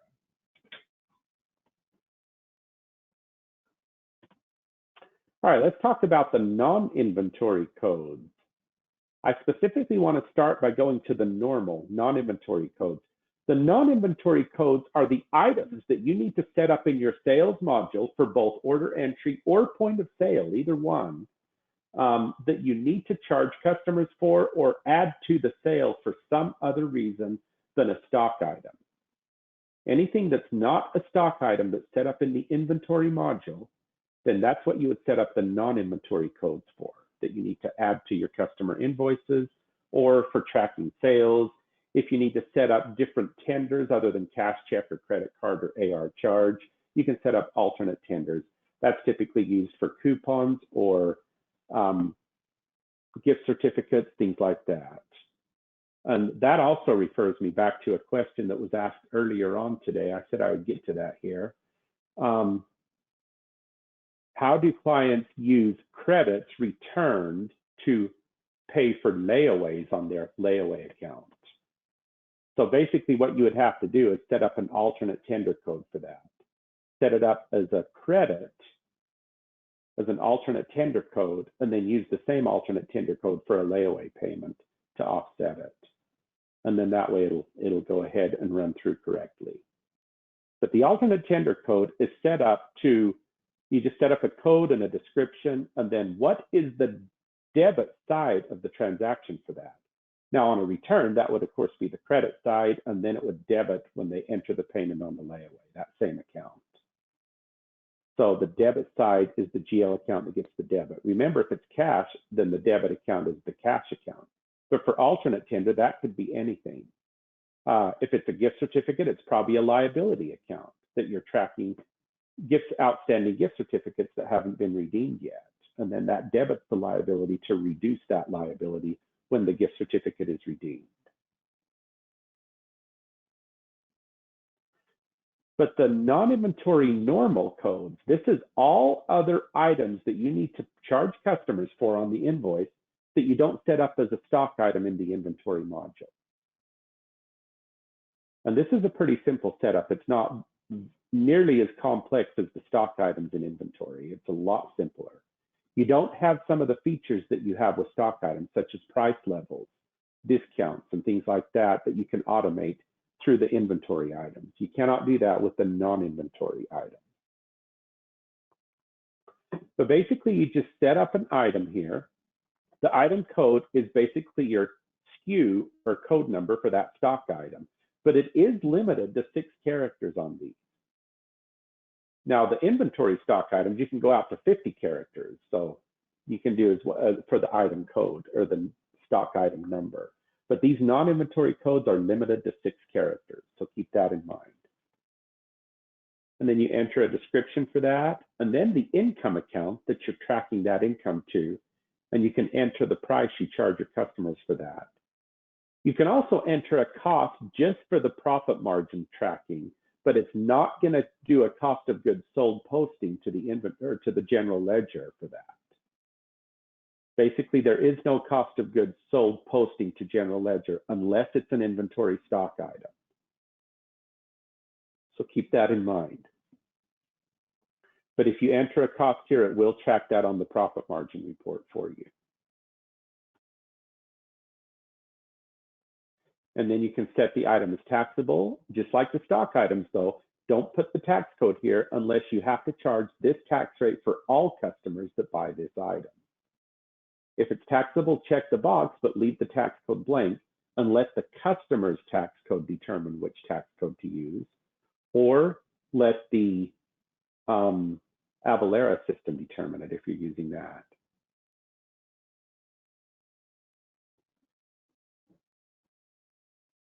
Okay, a question. How do I, this is back to AR. How do I close out items that are left open? Yes, you did miss that. You just simply purge open items and that gets rid of them all. That closes them out.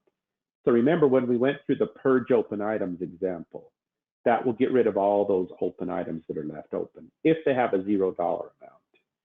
If they don't have a $0 amount, they will still be left open. Okay, so setting these up, you just set those up as many as you need for your different items you need to charge customers for on the invoices.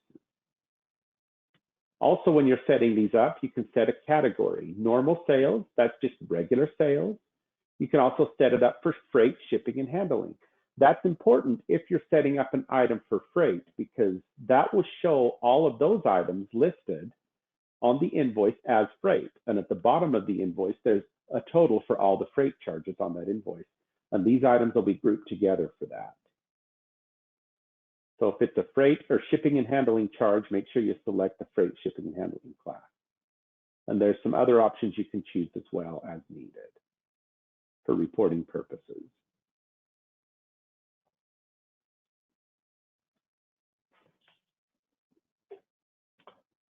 All right, now you've got some other settings here in the sales module, advanced settings that you can set up. You can set up credit card codes for the different types of credit cards you take.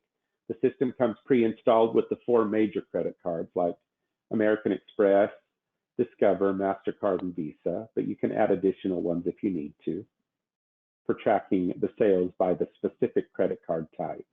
That can be useful if you have to pay different merchant fees based on the credit card type, and then that code will track, is it worth accepting the American Express card if we only have a few sales that charge a 4% merchant fee, whereas Visa only charges a 2% merchant fee or whatever. So that's what that's designed for. Now, the four options here, the discount, price level, markup margin, and customer special pricing, those are used to automate pricing for inventory stock items, but they only work for the inventory stock items. So if you don't have the inventory module, these particular settings will have no effect in the Denali sales module. But for the stock items, you can set up the discount.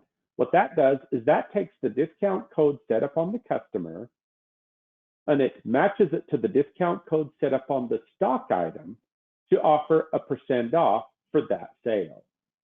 So how does that work? Well, if the customer qualifies for a discount, you would set up a discount code on the customer for that, and then you have to go and set that code up on any items that that discount would apply. It's not going to give them a 10% discount on all stock items. And that's done, the customer side is done in the AR module. We saw that right here on the discount code, right there.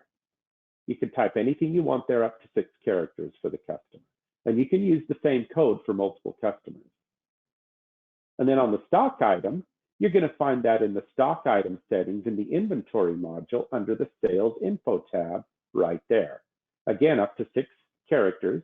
You can use the same code for multiple stock items so that that customer gets the same discount off of all those different stock items. And then it comes together right here between these two codes to give them that discount off. But you also must post an income adjustment account. You must have that going to an income adjustment account of some kind, or at least go to your sales account to debit that. Basically, that's going to be a debit to that entry, reducing the income for that discount. So here's one right here. So I have some customers with the code 10, stock items with the code DS. So customers with the code 10 get 10% off all stock items with the code DS. Then I have 15 with the same DS code for the stock item. So my 15 customers get 15% off of those same stock items that the 10% customers get 10% off. And so forth and so forth. There's a 20% off and a 25 off. So you can set up those discount codes however you need. Same concept applies to the price level code, but instead of the discount code on the customer and the stock item, price level codes are using the customer type. This is the customer type that you're looking for. Remember, we talked about that in AR, the type. And the inventory item is the inventory code. That's the top level category of the stock item. So all customers under this customer type, when they purchase items under this inventory code, they get price level 3 on those stock items, which would be price level 3 on, if you're using level pricing, it would be this price that the customer gets charged for that item, not the regular retail price. Like in this example, this customer would pay $37.80 for that stock item instead of the $68.15. So keep that in mind. Level codes are customer type matched with the inventory code, not the inventory stock item, the inventory code that's on the inventory stock item here. So in this case, that customer wouldn't get $37.80 because that's for the ELEC codes. This is I1. So that customer would still end up paying level 1. Level 1 is the default for customers who don't have a price level set up.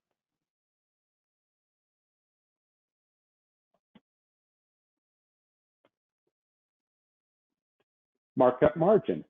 This also uses the discount codes set up on the customers and on the stock item.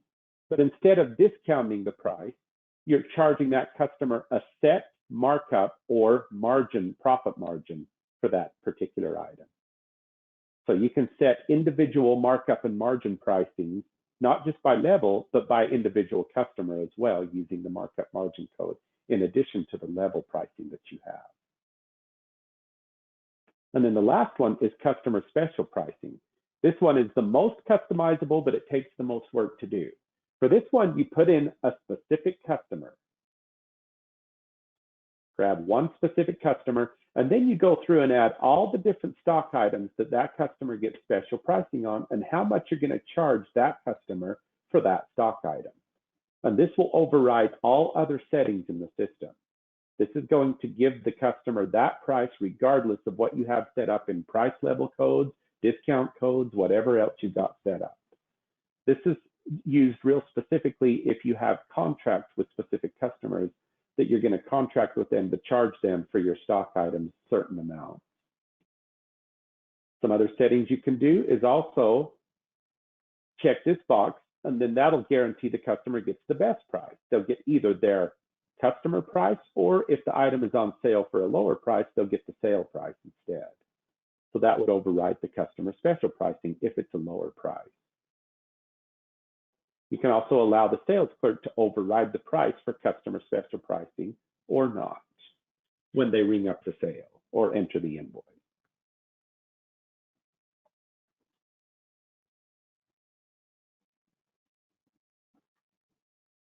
Now, some of these other devices we already went through. This is the format codes, the device codes, the hardware, the register code, and the printer code for printing invoices and receipts. You can set up different printer codes for that. And then you've got transaction codes you can set up for different transactions as needed. Frequency codes are used for recurring transactions.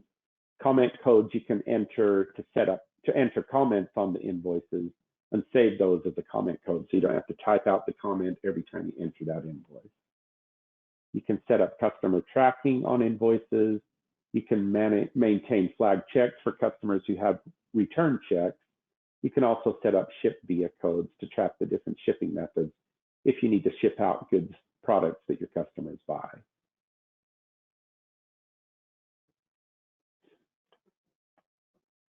All right. So the sales reports, you've got several different reports. We looked at the list earlier, but any of these reports you want to run, you can do that. Like the profit margin, that's a famous report. A lot of people love to run that report in the sales module. You can run it for order entry or point of sale. If you have the job cost module, you can also run it for job cost invoicing. And then put in your parameters of what you want to see on that report to see the profit margin.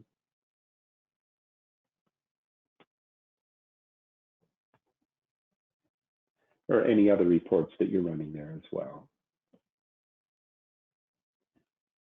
So in the sales module, you have some period end tasks you can run as needed at the month end, but these aren't really required. It's just basically cleaning up some totals, and usually this is done at year end more than month end. You can reset those credit card totals that the credit card codes are tracking for each of the card types, like the American Express versus the Visa. This is done at year end. The deposit journal can be purged for work orders. When you're entering a work order, customers can pay a deposit on the work order if you want to set it up that way. Purge history, there it is again. Every module has this option except for payroll and job cost right now. So do not use that option unless your history is like really old or you've got so much data that your backups are taking an hour long or more. You can use the purge history to get rid of the old data. But like I say, be very careful with that, because once you purge history, it's gone. Always run a backup first before you do any period end tasks. Settle checks for checks that were returned. Point of sale holds, any sales that are left on hold in the point of sale cash registers, you can purge those. And you can also purge out old closed out layaways if you want to do that as well.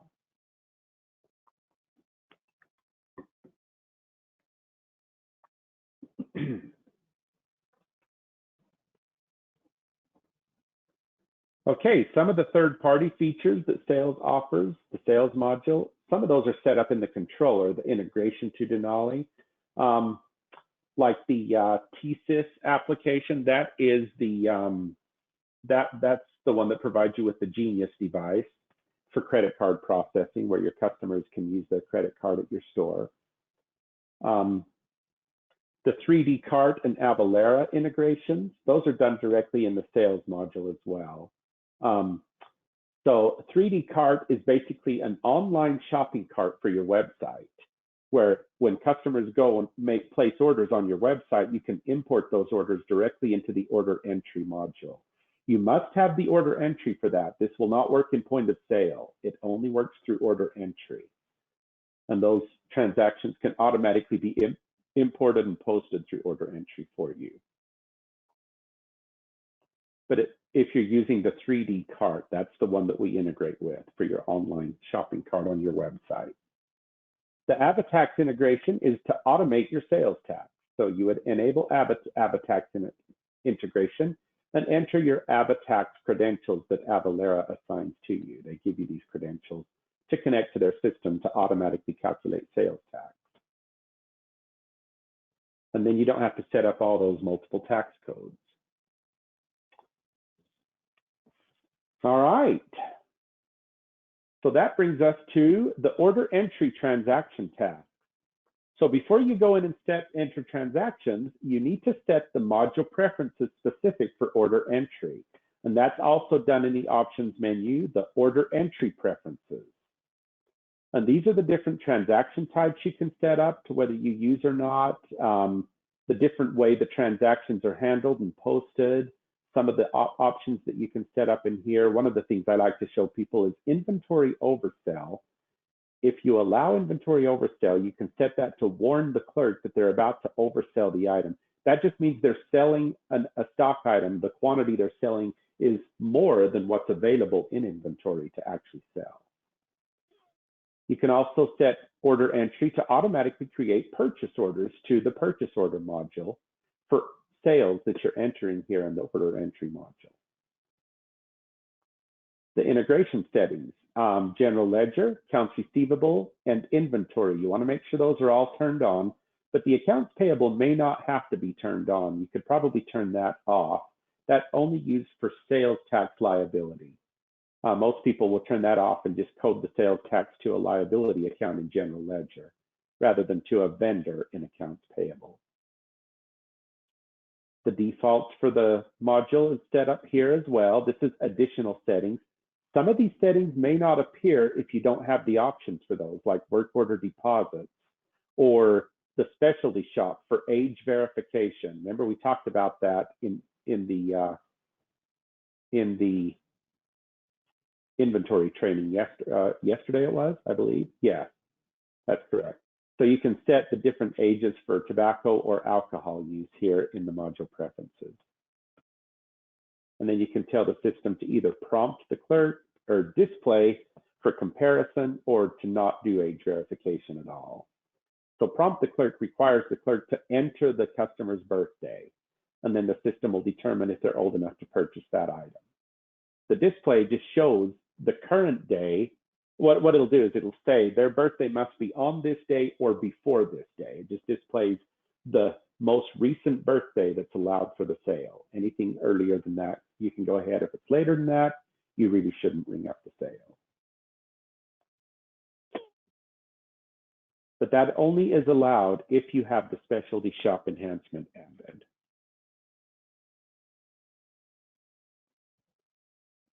And you can also set up user-defined fields for the transactions in order entry, just like you can for the purchase orders in the PO module, the purchase order module. You can do that for order entry and or point of sale as well. And then your print options for printing out reports in Denali.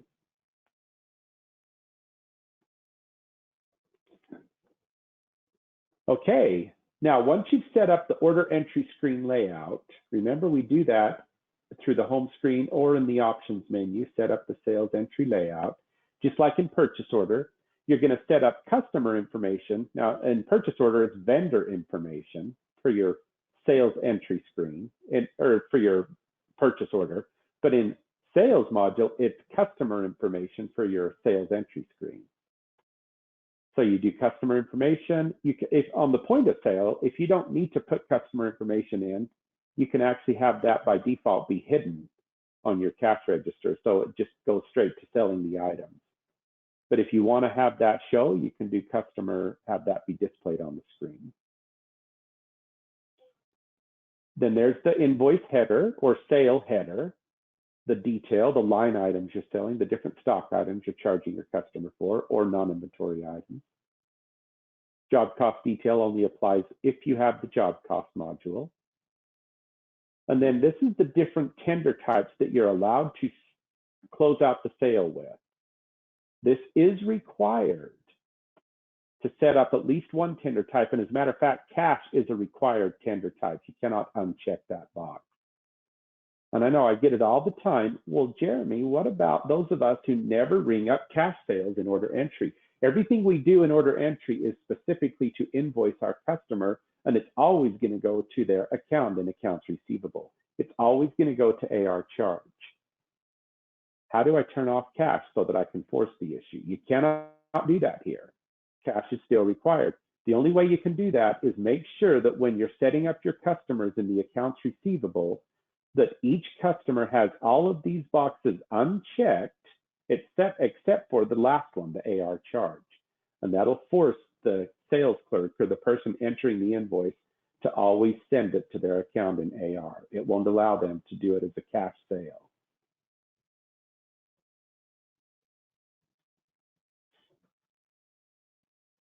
The reason cash is required here is because if you write up an invoice in order entry that does not have a customer, it has to go to some other tender type besides AR charge, and cash is the default on that. Then you can set up formats for this particular sales entry screen. What invoice are we going to be using for this sales entry screen that prints out when we save the sale? Which invoice is going to print out for us? And these formats you can set up in here to set up to 4 different formats that can be used across the different sales entry screens that you're setting up as needed. And that can also be set based on how the sale is closed out as well, whether it's a cash sale, a check, credit card, or AR charge. Which invoice format are we using? On the point of sale system, you don't set up formats here. Instead, you're going to set those up on the register code, which we saw that a few minutes ago in the training. These are any of the other hardware devices you may need to use in your order entry for like barcode reader or weigh scale. Again, if it's USB plug and play, you don't have to worry about this. So all the customers that I have trained in the past 7 years, I have never had to, oh, I take that back. There was one customer that was using an old serial port receipt printer for their point of sale, but they never used it in order entry. So we still didn't have to set it up here. It was on the register code. We had to set that up. Your closeout. So here's where you can force the issue for order entry to have all sales default to the AR charge tender, which means they'll just simply bill the customer when I save that invoice. It bills their account in AR. And then I'll enter the payment through the AR module when they pay for that invoice.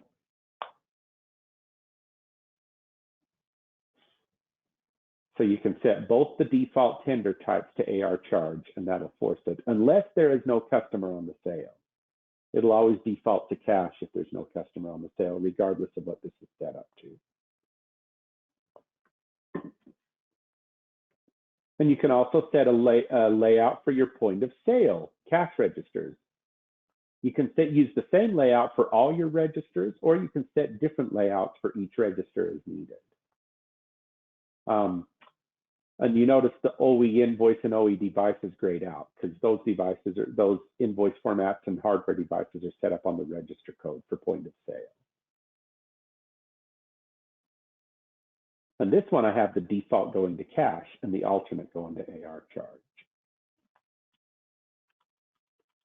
I like to change the text for the closeout button to print and save, because when you hit that button, it will print the receipt or the invoice regardless. There's another button that says save without printing. So if it just says done, it's like, okay, that sale's done. I click done. Oh, I didn't want to print the invoice. Oops.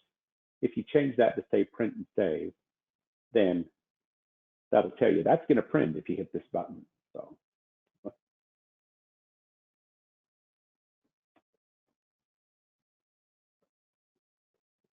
Okay, once you've set up your screen layout, now we're ready to finally start using our invoice entry in order entry.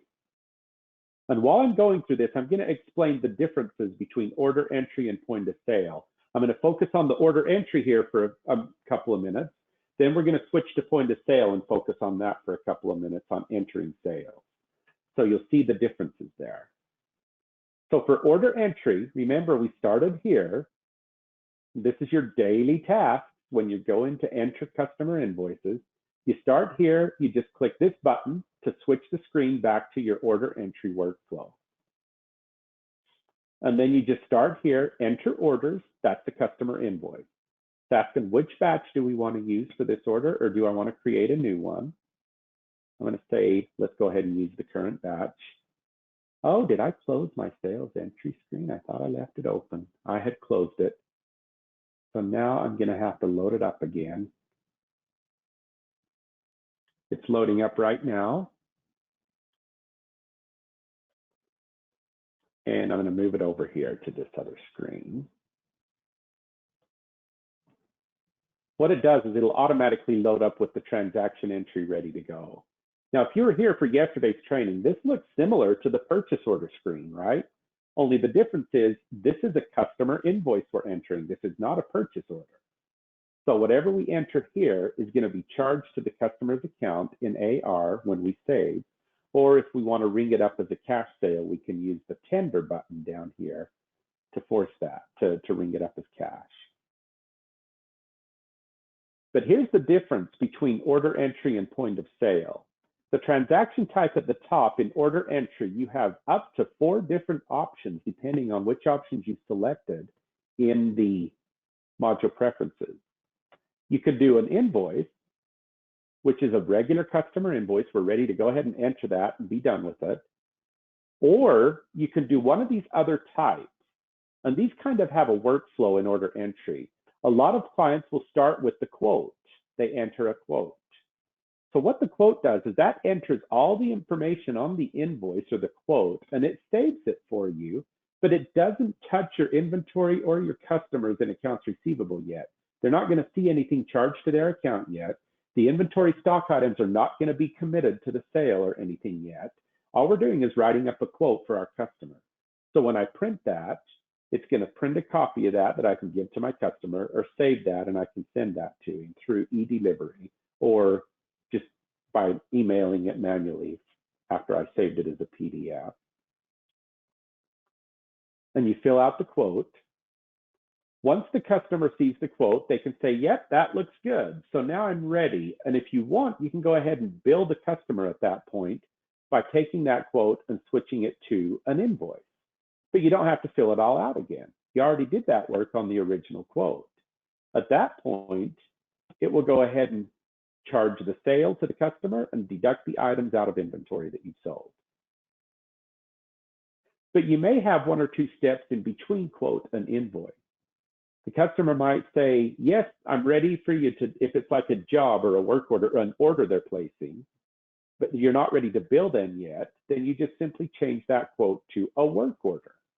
You recall the quote, change it to a work order. What that does is that still has everything filled out for you. It does not bill the customer yet because it's just a work order, but it will commit the stock items to that sale from inventory at that point. So it deducts the stock items that are on that work order out of inventory, out of the available quantity. It doesn't take them out of on hand until you actually invoice the customer and post it, but it will take them out of inventory. It'll show up as committed on the stock item. And then once the work order is complete and you're ready to bill the customer, you can go ahead and recall the work order and convert it to an invoice at that point. And then that bills the customer. We've already committed the stock items, so now we're going to bill the customer. Now, a hold is similar to a work order, except for what that does is that gives you your invoice number. That will assign an invoice number. You don't get an invoice number with a quote or a work order. You get what's called a quote number instead. And then that's converted to an invoice number when you go to an invoice, or if you go to a hold, that assigns the invoice number. So that still commits the item, but it holds out the invoice when you post the batch, because you might not quite be ready to bill the customer yet, but it holds it out from billing the customer's account in AR. It just keeps it on hold. And then you can go ahead later on and recall that hold and go ahead and change it to an invoice and bill the customer. So holds and work orders are effectively the same thing with one difference. The hold will go ahead and assign your invoice number, but it doesn't quite bill the customer yet. until you change it to an actual invoice. Now, the difference between this menu in point of sale and order entry is point of sale only has invoice and hold. You don't have the option to do quotes and work orders in the point of sale. Everything has to be done as a sale, which is an invoice in the point of sale system. Now, you can put the sale on hold if you need to close out the cash register for the day and post the sales, but there's 1 or 2 sales that you're not ready to close out yet. You can go ahead and put those on hold. And then when you open the register the next day, they're still there on hold, ready to be processed for the next day's sales instead. But that's the only options you'll have there. Now, when you fill out your customer information, you can double click the customer. You must enter the customer number here from accounts receivable, or you can double click and select your customer from the list of customers you have, and it'll populate their information. Now, you can edit this information for this invoice only if you want, or on the billing address, if you edit it here, you can also save the edit to their account in accounts receivable by checking that box. You can also bring up customer history, customer financial information, or notes for the customer. And the history is helpful if you want to see what they purchased in the past. You can find an item they purchased, double click the item, and it'll add it to the current sale. So that you're going to sell that same item to them again. Now, this item has extra descriptions in my inventory, like we talked about yesterday. So those will automatically show up on the sale here as well. I also have my oversell warning. It says I'm trying to sell 2 of these. That's what the customer bought last time. So that's what it adds to the sale. But I don't have 2 in inventory to sell. Are you sure you want to go ahead and ring up this invoice? I can say yes or no. If I say yes, it'll enter the quantity ordered. Oh, it says I only have 2 in inventory, but I'm trying to sell 21. It'll enter the quantity ordered, and it'll also enter that as the quantity shipped. If I said no, it would reduce the quantity shipped to what I do have available, and the rest of those are automatically put into what's called a back order for this customer. Now, in order for that to work, you have to allow back orders in the module preferences in order entry. Otherwise, it won't allow you to do back orders. Then later on, you can fulfill those back orders simply by retrieving back order from the transaction menu and go ahead and write that up as an invoice at that time. Any items that are on back order, any customer back orders that are still on back order, you can see that when you go here. Yes, I'll clear the transaction. And here's my list of back orders. I don't have any, so we're good there.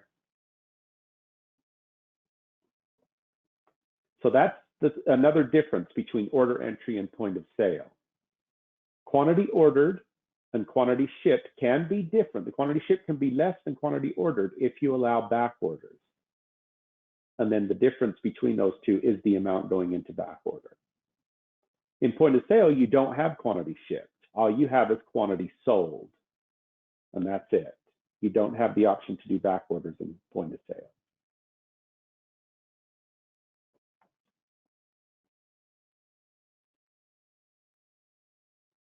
So back to our sale here.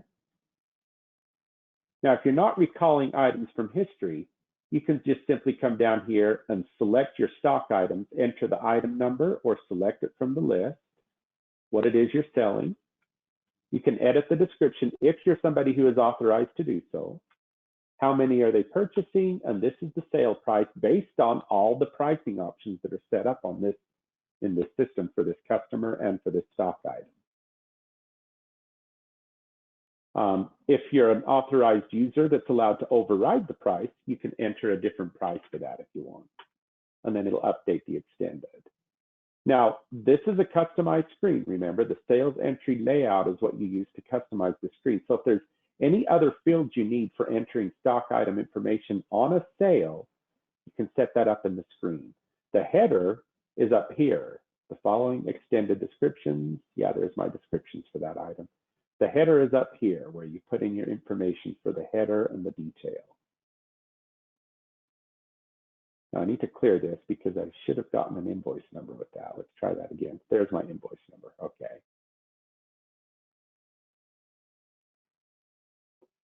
But this works the same in both order entry and point of sale. Try that one more time. Select, he's going to buy 2 of those at $40 each. There's my extra descriptions. I can say, yes, I want to include those, or no, I don't. You could even set it up on the stock item. There's the non-inventory code added to this item for an extra shipping and handling charge that automatically added to the item. And you can add additional stock items and sales as needed. You can also add comments to your invoice by inserting a comment here. And then it will add that to the invoice. You can add a blank line to the invoice. And this menu comes up with a right mouse click on the mouse, by the way. Insert a blank line so that it separates lines on the invoice when it prints out. And anything else you need to do with that as well. Comment codes. Non-inventory codes are accessed with the menu, but you cannot get that here. What you would do is on the keyboard, as you can see down here at the bottom, alternate F1 gives you your non-inventory list. So those are stock items, or those are items that are not stock items, like services or whatever it is that you're charging your customer for. Any other items you need to charge the customer for, you can add using a non-inventory code.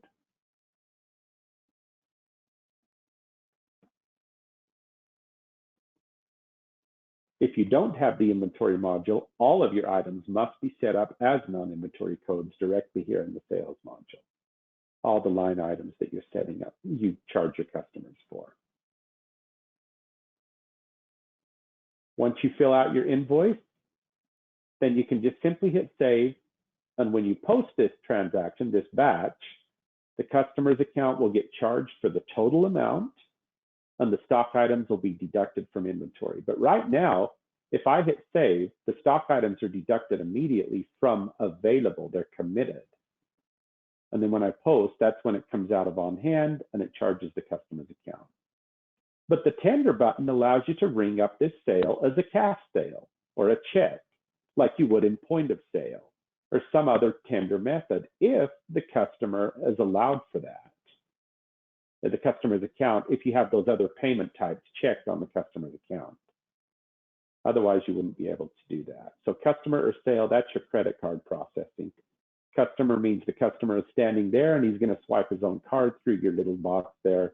Salesperson means you're going to enter the sale in Denali directly.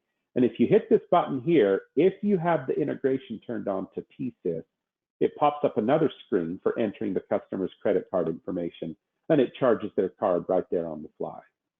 It'll automatically bring in the sale amount to that sale for you that you're charging the card for. And there's my print and save. See that? If I would have left that done, when I hit this button, it prints the invoice and it saves it. It doesn't even give me the option to where it's going to print it to. That's set up in the screen layout code. Or if I want to save it without printing, I hit this button instead. Tender amount does not cover the sale. In order entry, the tender amount must cover the sale. So I have to tender it still. So I'm going to do AR charge. I'm going to bill the customer. And here is my payer payee option. This customer is a payee for another payer that's going to be paying this bill. Or this customer is the payer.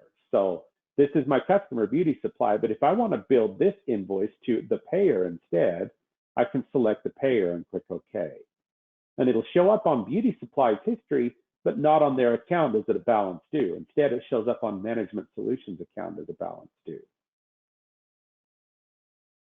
Again, that only works in order entry. You cannot use the payer payee in point of sale. And now I can save the invoice.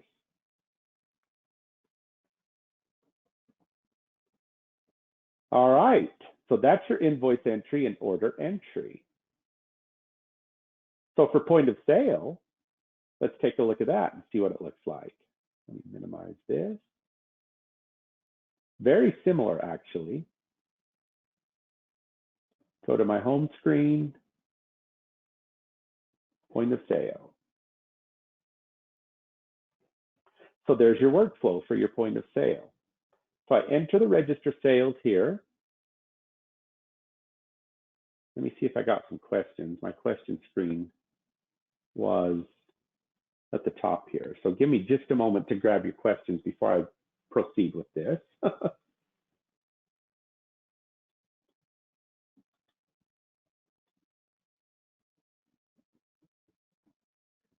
Here.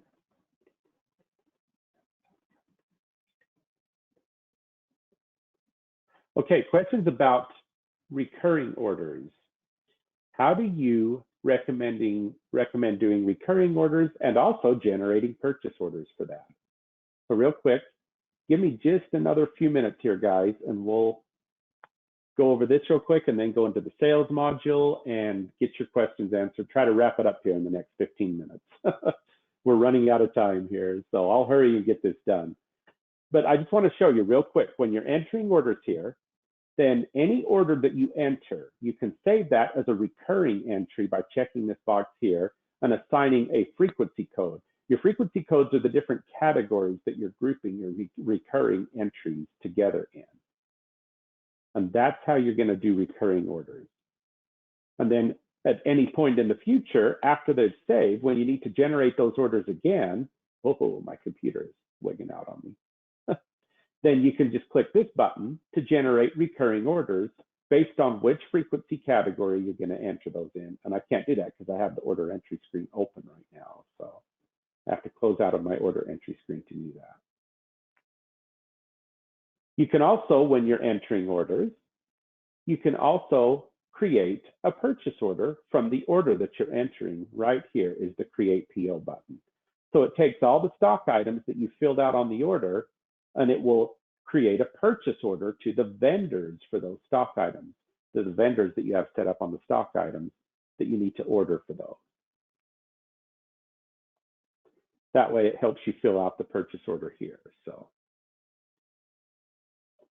okay, real quick, let's go through point of sale, and then I'll see if I have time to get to the rest of your questions here.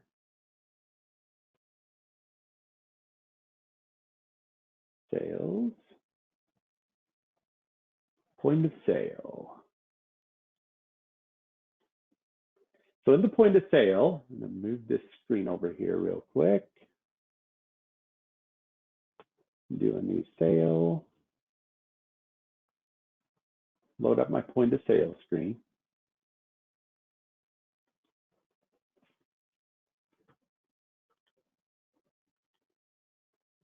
Okay, so it all starts right here. When you come into the day, you click on here to enter register sales. And that loads up the point of sale screen. Now, since it's already loaded up, it's just going to pop up on me now. I loaded it up to save time. But typically, it requires a sales clerk to log in at that point. You must log in if you're using point of sale. You can even set order entry to require that too, but that's an option in order entry. In point of sale, it's required. The sales clerk must log into the cash register before they can start entering sales. And then you're going to typically leave your cash register open all day long as your store is open for this screen to be up. Now it'll automatically lock, where if you click this button, you can manually lock it. So now it's locked and it now requires another login to get back in again. Or it'll automatically lock after a set number of minutes that you have specified. But if it's locked and this is popped up on the screen, that means you cannot ring up a sale until you log in again with your password. Now, of course, this is the demo company. I've left the passwords blank, so I can just hit log in and it takes me back in. But that way you can leave the point of sale open throughout the day. And it's similar. If you're not displaying customer information on your screen, it's going to look like this. Because if you're a retail store that doesn't require customer information, like Walmart or somewhere, it's just a cash sale every time. You can have the point of sale set up like this, but you can still expand it to enter a customer information if you need to. Or if you want to have that displayed by default like I do, just like order entry, you can set it up that way as well. And it's the same as it was in order entry, but the difference is we're ringing up a cash sale at the cash register here. And these are the only options we have here: invoice, hold, or layaway. So just like order entry, I can ring up a point of sale transaction here, same stock items because it's the same company file. I can select the option to ring up my sale here, and I still get the same pricing options for this customer. As long as I'm authorized, I can override it just like I could before. And notice my tax code on this is before the extended, because like I say, you can customize this screen however you need. On the order entry, it was after the extended. I can move this to the back of it in my layout code if I want to. And question, can I convert a hold to a layaway? Now, that is a good question, Franklin. I'm not really sure if you can do that or not. So I'll have to check into that for you and get back with you on that one. It may be possible. I mean, I guess we could try it. We could put this one on hold and tender it. When it's on hold, it's just done instead of tendered. So I hit done, and it'll go ahead and try to print it now. Oh boy, it's going to send it to my printer, I'll bet, which is fine. Nope, it's going to save it as PDF. Okay, that's good. I'll just cancel it. Would you like a duplicate receipt? Another option in point of sale. I'll say no. So now if I recall that hold, let's see if I can convert that to a layaway. It's not coming up as an invoice. Let's see if I can find it as a hold. There it is. And then if I can switch that to layaway, this sale cannot be saved as a layaway at this time. Maybe I can convert it to an invoice. AR charge. Oh, they did add that feature. I lied to you guys. Pay or payee does work in point of sale. That's new. That used to not be available. Excellent. Okay, you can use pay or payee in point of sale as well. Very good. And it says change due. Another feature you get in point of sale when you ring up a sale. Now let me recall the invoice and see if I can convert it to a layaway. Nope, it won't let me. So it doesn't look like you can do that. Sorry about that. You'd have to ring up the layaway. So when you're entering in a layaway, make sure you select layaway instead of hold to begin with. But basically, when you ring up a cash sale or an invoice sale, anything you want to ring it up, any sale, this is how you'll ring it up. By the way, one thing I wanted to tell you is, remember yesterday we talked about your SKU numbers being the barcode. If it's the barcode, you can use a scanner to add your items. You don't have to manually enter the items on the sale. You just scan it in and it automatically populates the item, just like that. And if you're in scanner mode, it'll instantly jump to the next line when you scan it in. It doesn't, you can set the register code to go to what's called scanner mode, so it doesn't stop at each one of these lines to enter information. It'll jump to the next line instantly. And that way you can just scan items one at a time without stopping until everything's scanned in for that sale. And then once you've got your item scanned in there, that's the same item as we have up here. Let's pick a different one for this one.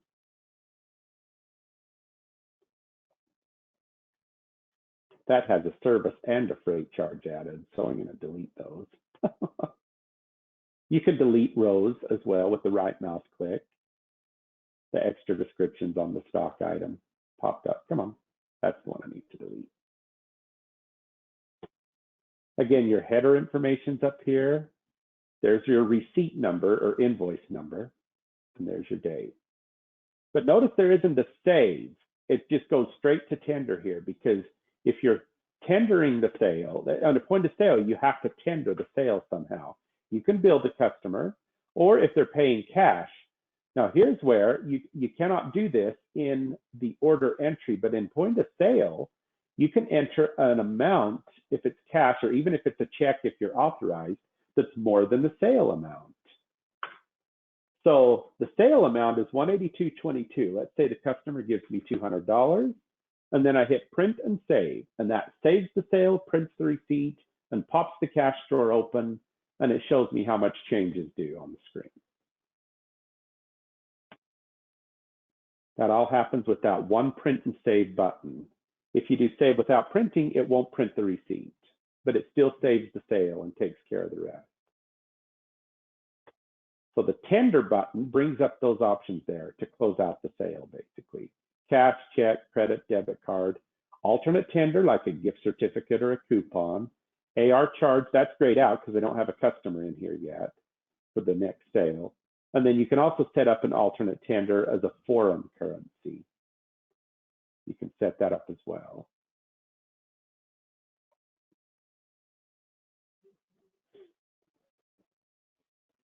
So you enter your sales for the day, and then when that gets done, you got to close out of the cash register by exiting out completely at the end of the day to close out the register. You close out of the cash register, you run your edit report. I think my computer's getting tired. You run your edit report, and this report is your daily closeout report. You can run that in the detailed format, which I recommend. You could even use what's called the X report format, detail or summary. And that gives you your daily totals with the daily cash income and cash counts that came in for the day. That's your report there. Then you balance the register. This is required before you can post. You cannot post until the register is balanced. So when you go here to balance the register, you click edit, and then you go through and count each of your currency denominations. How many $100 bills do I have? I started with 150 cash. I received 182 more in cash, so my total cash should be 322.22. That's what I should have in the drawer right now. So let's say I got 2 of the $100 bills. That was the $200 I got from my customer. And then I've got 5 20s, 2 10s, a couple of 5s, and so forth. I don't have any $2 bills. I have a couple of $1 bills and a couple of dimes and a couple of pennies. And I'm now balanced.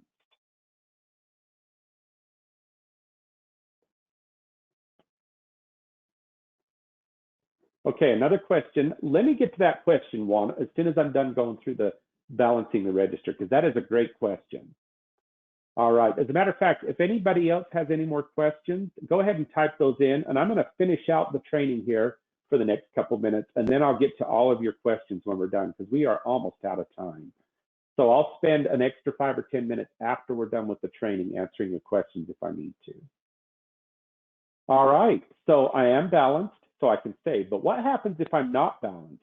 Let's say I counted only 1 penny, so I'm a penny short. Do I have to spend 2 hours trying to track down a penny? Well, it depends on your company policy. If you force your clerks to make sure that the register is balanced before they post, then yes, you're going to have to spend the time to find that penny. But Denali isn't going to force you to do that. If you save this, the system will record a 1 penny expense to the general ledger for that penny, because we're missing a penny out of the drawer, but we should have it there, so it has to expense it out somewhere. So it will record a 1 penny expense. It takes it out of the cash for the cash register and posts that as an expense to the general ledger. So if you're only a penny short, you probably don't need to worry about it. But let's say you only counted one $100 bill instead of 2. Now I'm $100 short. When I post this transaction, it will post that $100 short to the general ledger, and it's going to record that posting. So now my boss is going to be going over my daily sales for the day after I've posted, and he's going to see I was $100 short, and I'm going to be in big trouble if I don't have a really good explanation as to why the cash register was $100 short there. Because it will track that short when you post. It tracks everything for security. So therefore, in order for me to not lose my job and maybe go to jail, I better be looking for that $100, even if it takes me a couple hours or even 10 hours to find it, or I'm going to be in trouble. So it's up to you on what you can set as kind of a threshold guideline for your employees when they're closing out their register for the day, whether they can go ahead and close it or just that forces it in balance by posting that expense, or make them take the time to find out where that extra money went before they close it out, so that it doesn't record that as an amount short at the end of the day. You also need to enter the total sales for checks, credit cards, debit cards, alternate tenders, and gift certificates as well. Those need to be entered as well so that these will all stay balanced. Now, there were 0 sales on all those types, so they're all balanced anyway. We're good there. because all of the receipts for these and the checks, the credit card receipts and the checks themselves, they should be in the cash drawer with the cash. So you have to enter the total for those. And then once that's done, when you go ahead and post, it'll let me post. Right now it says I don't have any balanced registers, so I can't post. But you can have like the boss, the manager, do the posting at the end of the day, and they could go ahead and post all the registers in one posting rather than doing them one at a time, if you want to do it that way. After posting, you can also run what's called the Z report, the daily register totals. And that can be done as the Z report. That can be run anytime after posting for any day or even a range of days. You can go back in the history and run that daily closeout report. It's pretty much the same report as the X report, but the X report is before posting.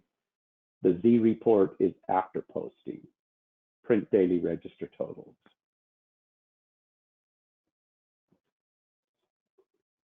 All right.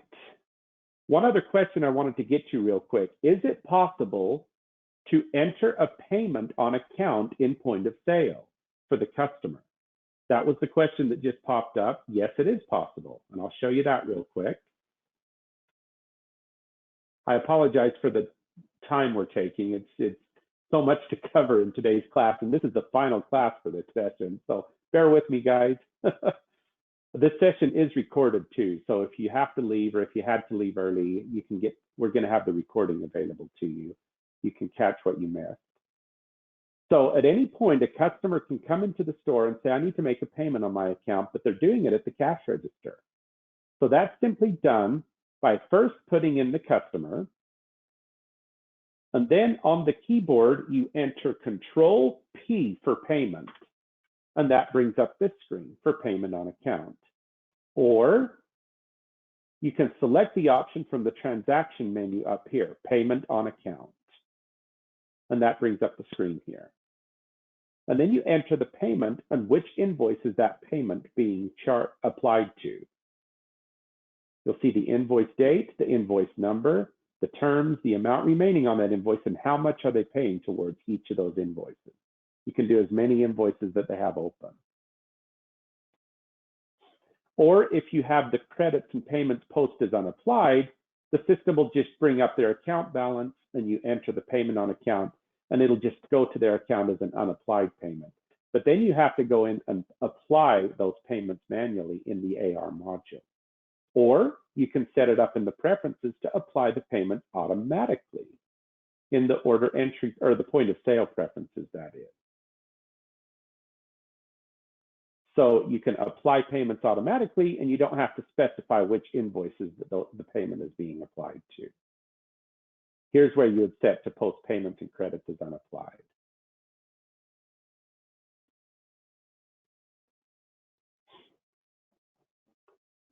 Another question is, can I recall a work order from order entry at the point of sale? Yes, you can actually do that. If you open up the point of sale screen here, I'm going to clear this screen. Yes, I want to clear it. I can go up to the transaction and I can retrieve holds, layaways, or work orders from order entry right here. Even invoices in the order entry module that haven't been posted yet, I can move those over to the point of sale by pulling it up here. And this is a reoccurring order. I can recall recurring orders as well. This is the current batch I have open. If I select that sale that's in that batch, that's the one I just saved. It'll transfer that sale from order entry to the point of sale for me. All right, another question that just popped up. Can I charge a layaway on account? No, if it's a layaway, it has to go through the layaway. Basically, they're making a payment on a layaway. So if you're going to charge it on account, then there's no need to write it up as a layaway. Just basically write it up as an invoice and select AR charge as the tender type, and that charges the sale to their account. And then however they pay for that invoice can be up to whatever terms you set for the customer on that. Because you don't have to pay the invoice in full when you're making payments on account. You can pay partial payments towards an invoice. Another thing I wanted to show for both order entry and point of sale, if you ever need to enter a customer return, then that's also done here in this screen. And it's real simple to do. You just basically select the line item that your customer is returning, and you enter the quantity being returned as a negative. So if they're only bringing back one, that's a -1. And when you do that, watch what happens here. I'm going to say no, we don't need the extra descriptions or the phrase, delete though. When you do that as a return, when you go to tender, it's going to show it as a refund amount. And to credit their account in AR, you just tender the refund to AR charge. I can't do that because I didn't put my customer in. Or if I'm going to refund cash, I just select cash and it'll give a refund back. When I do save without printing, it'll say refund $73.34 back to the customer. That'll also put that stock item back in inventory when you post this return. It takes the cash out of the drawer for balancing the register it's accounted for, and it'll put the stock item back in your inventory. You can also do returns that way through order entry as well. And when you do AR charge on the return, it credits the customer's account for the return instead of refunds them cash.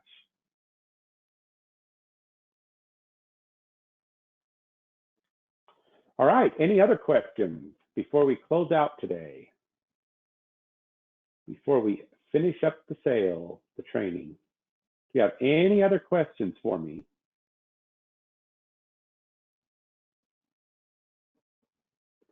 Okay, so if you do have any other questions that I wasn't able to get to, or if I forgot one in my list, if I didn't get to your question here, shoot me an email. Send that to me at training@cougarmountain.com.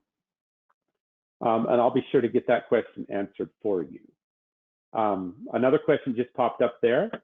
How can I print a historical list of sales for the non-inventory items for a range of dates and see which customers it was sold to? Great question. Let me bring that up here. Back to my sales screen. Basically, what you're going to do is run the sale by item report. And what you want to do is select posted. And then the items that you're reporting on are going to be all items on the sale, not just stock items, but non-inventory items as well. If you want to do a specific item, you can enter the item start to end here. And it doesn't have to be a stock item. You can enter the non-inventory code as well. So that way it brings up the sale for that item and shows all the customers that was charged to for this date range. And you can do orders or register sales on that. You can also run a sales history report that gives you the same information in a different format. And then another question, when is someone available to in-office training, or can we email? Okay, that is a good question, Colleen. Excellent question. And I'm going to be getting to that right at the end of the class today. So stand by, I'll get that answered for you. Okay. So if you do have other questions, email me those questions and I'll get those answered for you. If you need to schedule an appointment with me, or if you need to open a service ticket for any issue you're having, contact our customer service line and they can get you set up there. Make sure that you give us a call or email with any questions you have. All right, so we actually do offer additional training services. Like I say, if you need an appointment with me, that's the one-on-one remote training that's available. So you can schedule an appointment with me for that. Contact your account representative to get the details on how that works. We also offer on-site trainings where me or another trainer will actually show up to your business, will travel to your business and provide training for you for a few days until everyone there that you need is fully trained in on the Denali system. Whatever it takes to get them trained in, we can provide that service as well. And then the regional Denali events, keep an eye out for those as well. We do those usually 4 times a year. Those regional events are at different locations throughout the country. The last one we did was in February in Orlando, Florida, where you can actually attend those events. And they're a week long, where we spend all day, every day for an entire week, Monday through Friday, in a classroom type setting, going through the entire Denali system. kind of like what we did in this webinar, but a lot more detail and in-depth. Also, we have one-on-one working together with me on those sessions, and you can collaborate with the other attendees as well to get information and advice on how they use Denali and some of the tips and tricks that you can pick up there. They're great events. But unfortunately, due to the current pandemic, the on-site and regional training options are currently suspended for the time being. So we are looking forward to when we can do those services again. We're going to get to them as soon as we can. And you could definitely still contact your account representative for information on that, or visit the website there for more information as well. We'd love to be able to get you set up with additional training. I'd love to see you guys if you need my help for that. But the one-on-one remote trainings are still available. Even though we're all still working from home here at Cougar Mountain, the one-on-one training is still available. You can definitely contact us to schedule appointments for that in the meantime. All right, well, with that, it sure has been fun this week going through these classes and getting this done. This on-site or this regional training event we did it this week as a webinar. We was actually supposed to hold this event in Vegas back in May, but because of the pandemic, that was canceled. So we set up this webinar instead. But hopefully we can get back to our in-person trainings so that you guys can take advantage of that. Thank you all for attending. It's been a lot of fun. Again, be sure to shoot me any questions, any emails you have, any information that you would like on, just shoot me an email. I can make sure I can get that answered or forwarded to the right people to answer that for you if it's not me. Thanks, guys. Thanks, ladies. Thanks, everybody, for attending.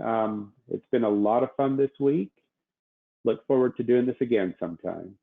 Keep an eye out for additional follow-up emails from other trainings that we may have available, and when we are available again for the on-site and regional option. With that, have a great weekend, everyone. Hope to be working with you again soon. Bye now.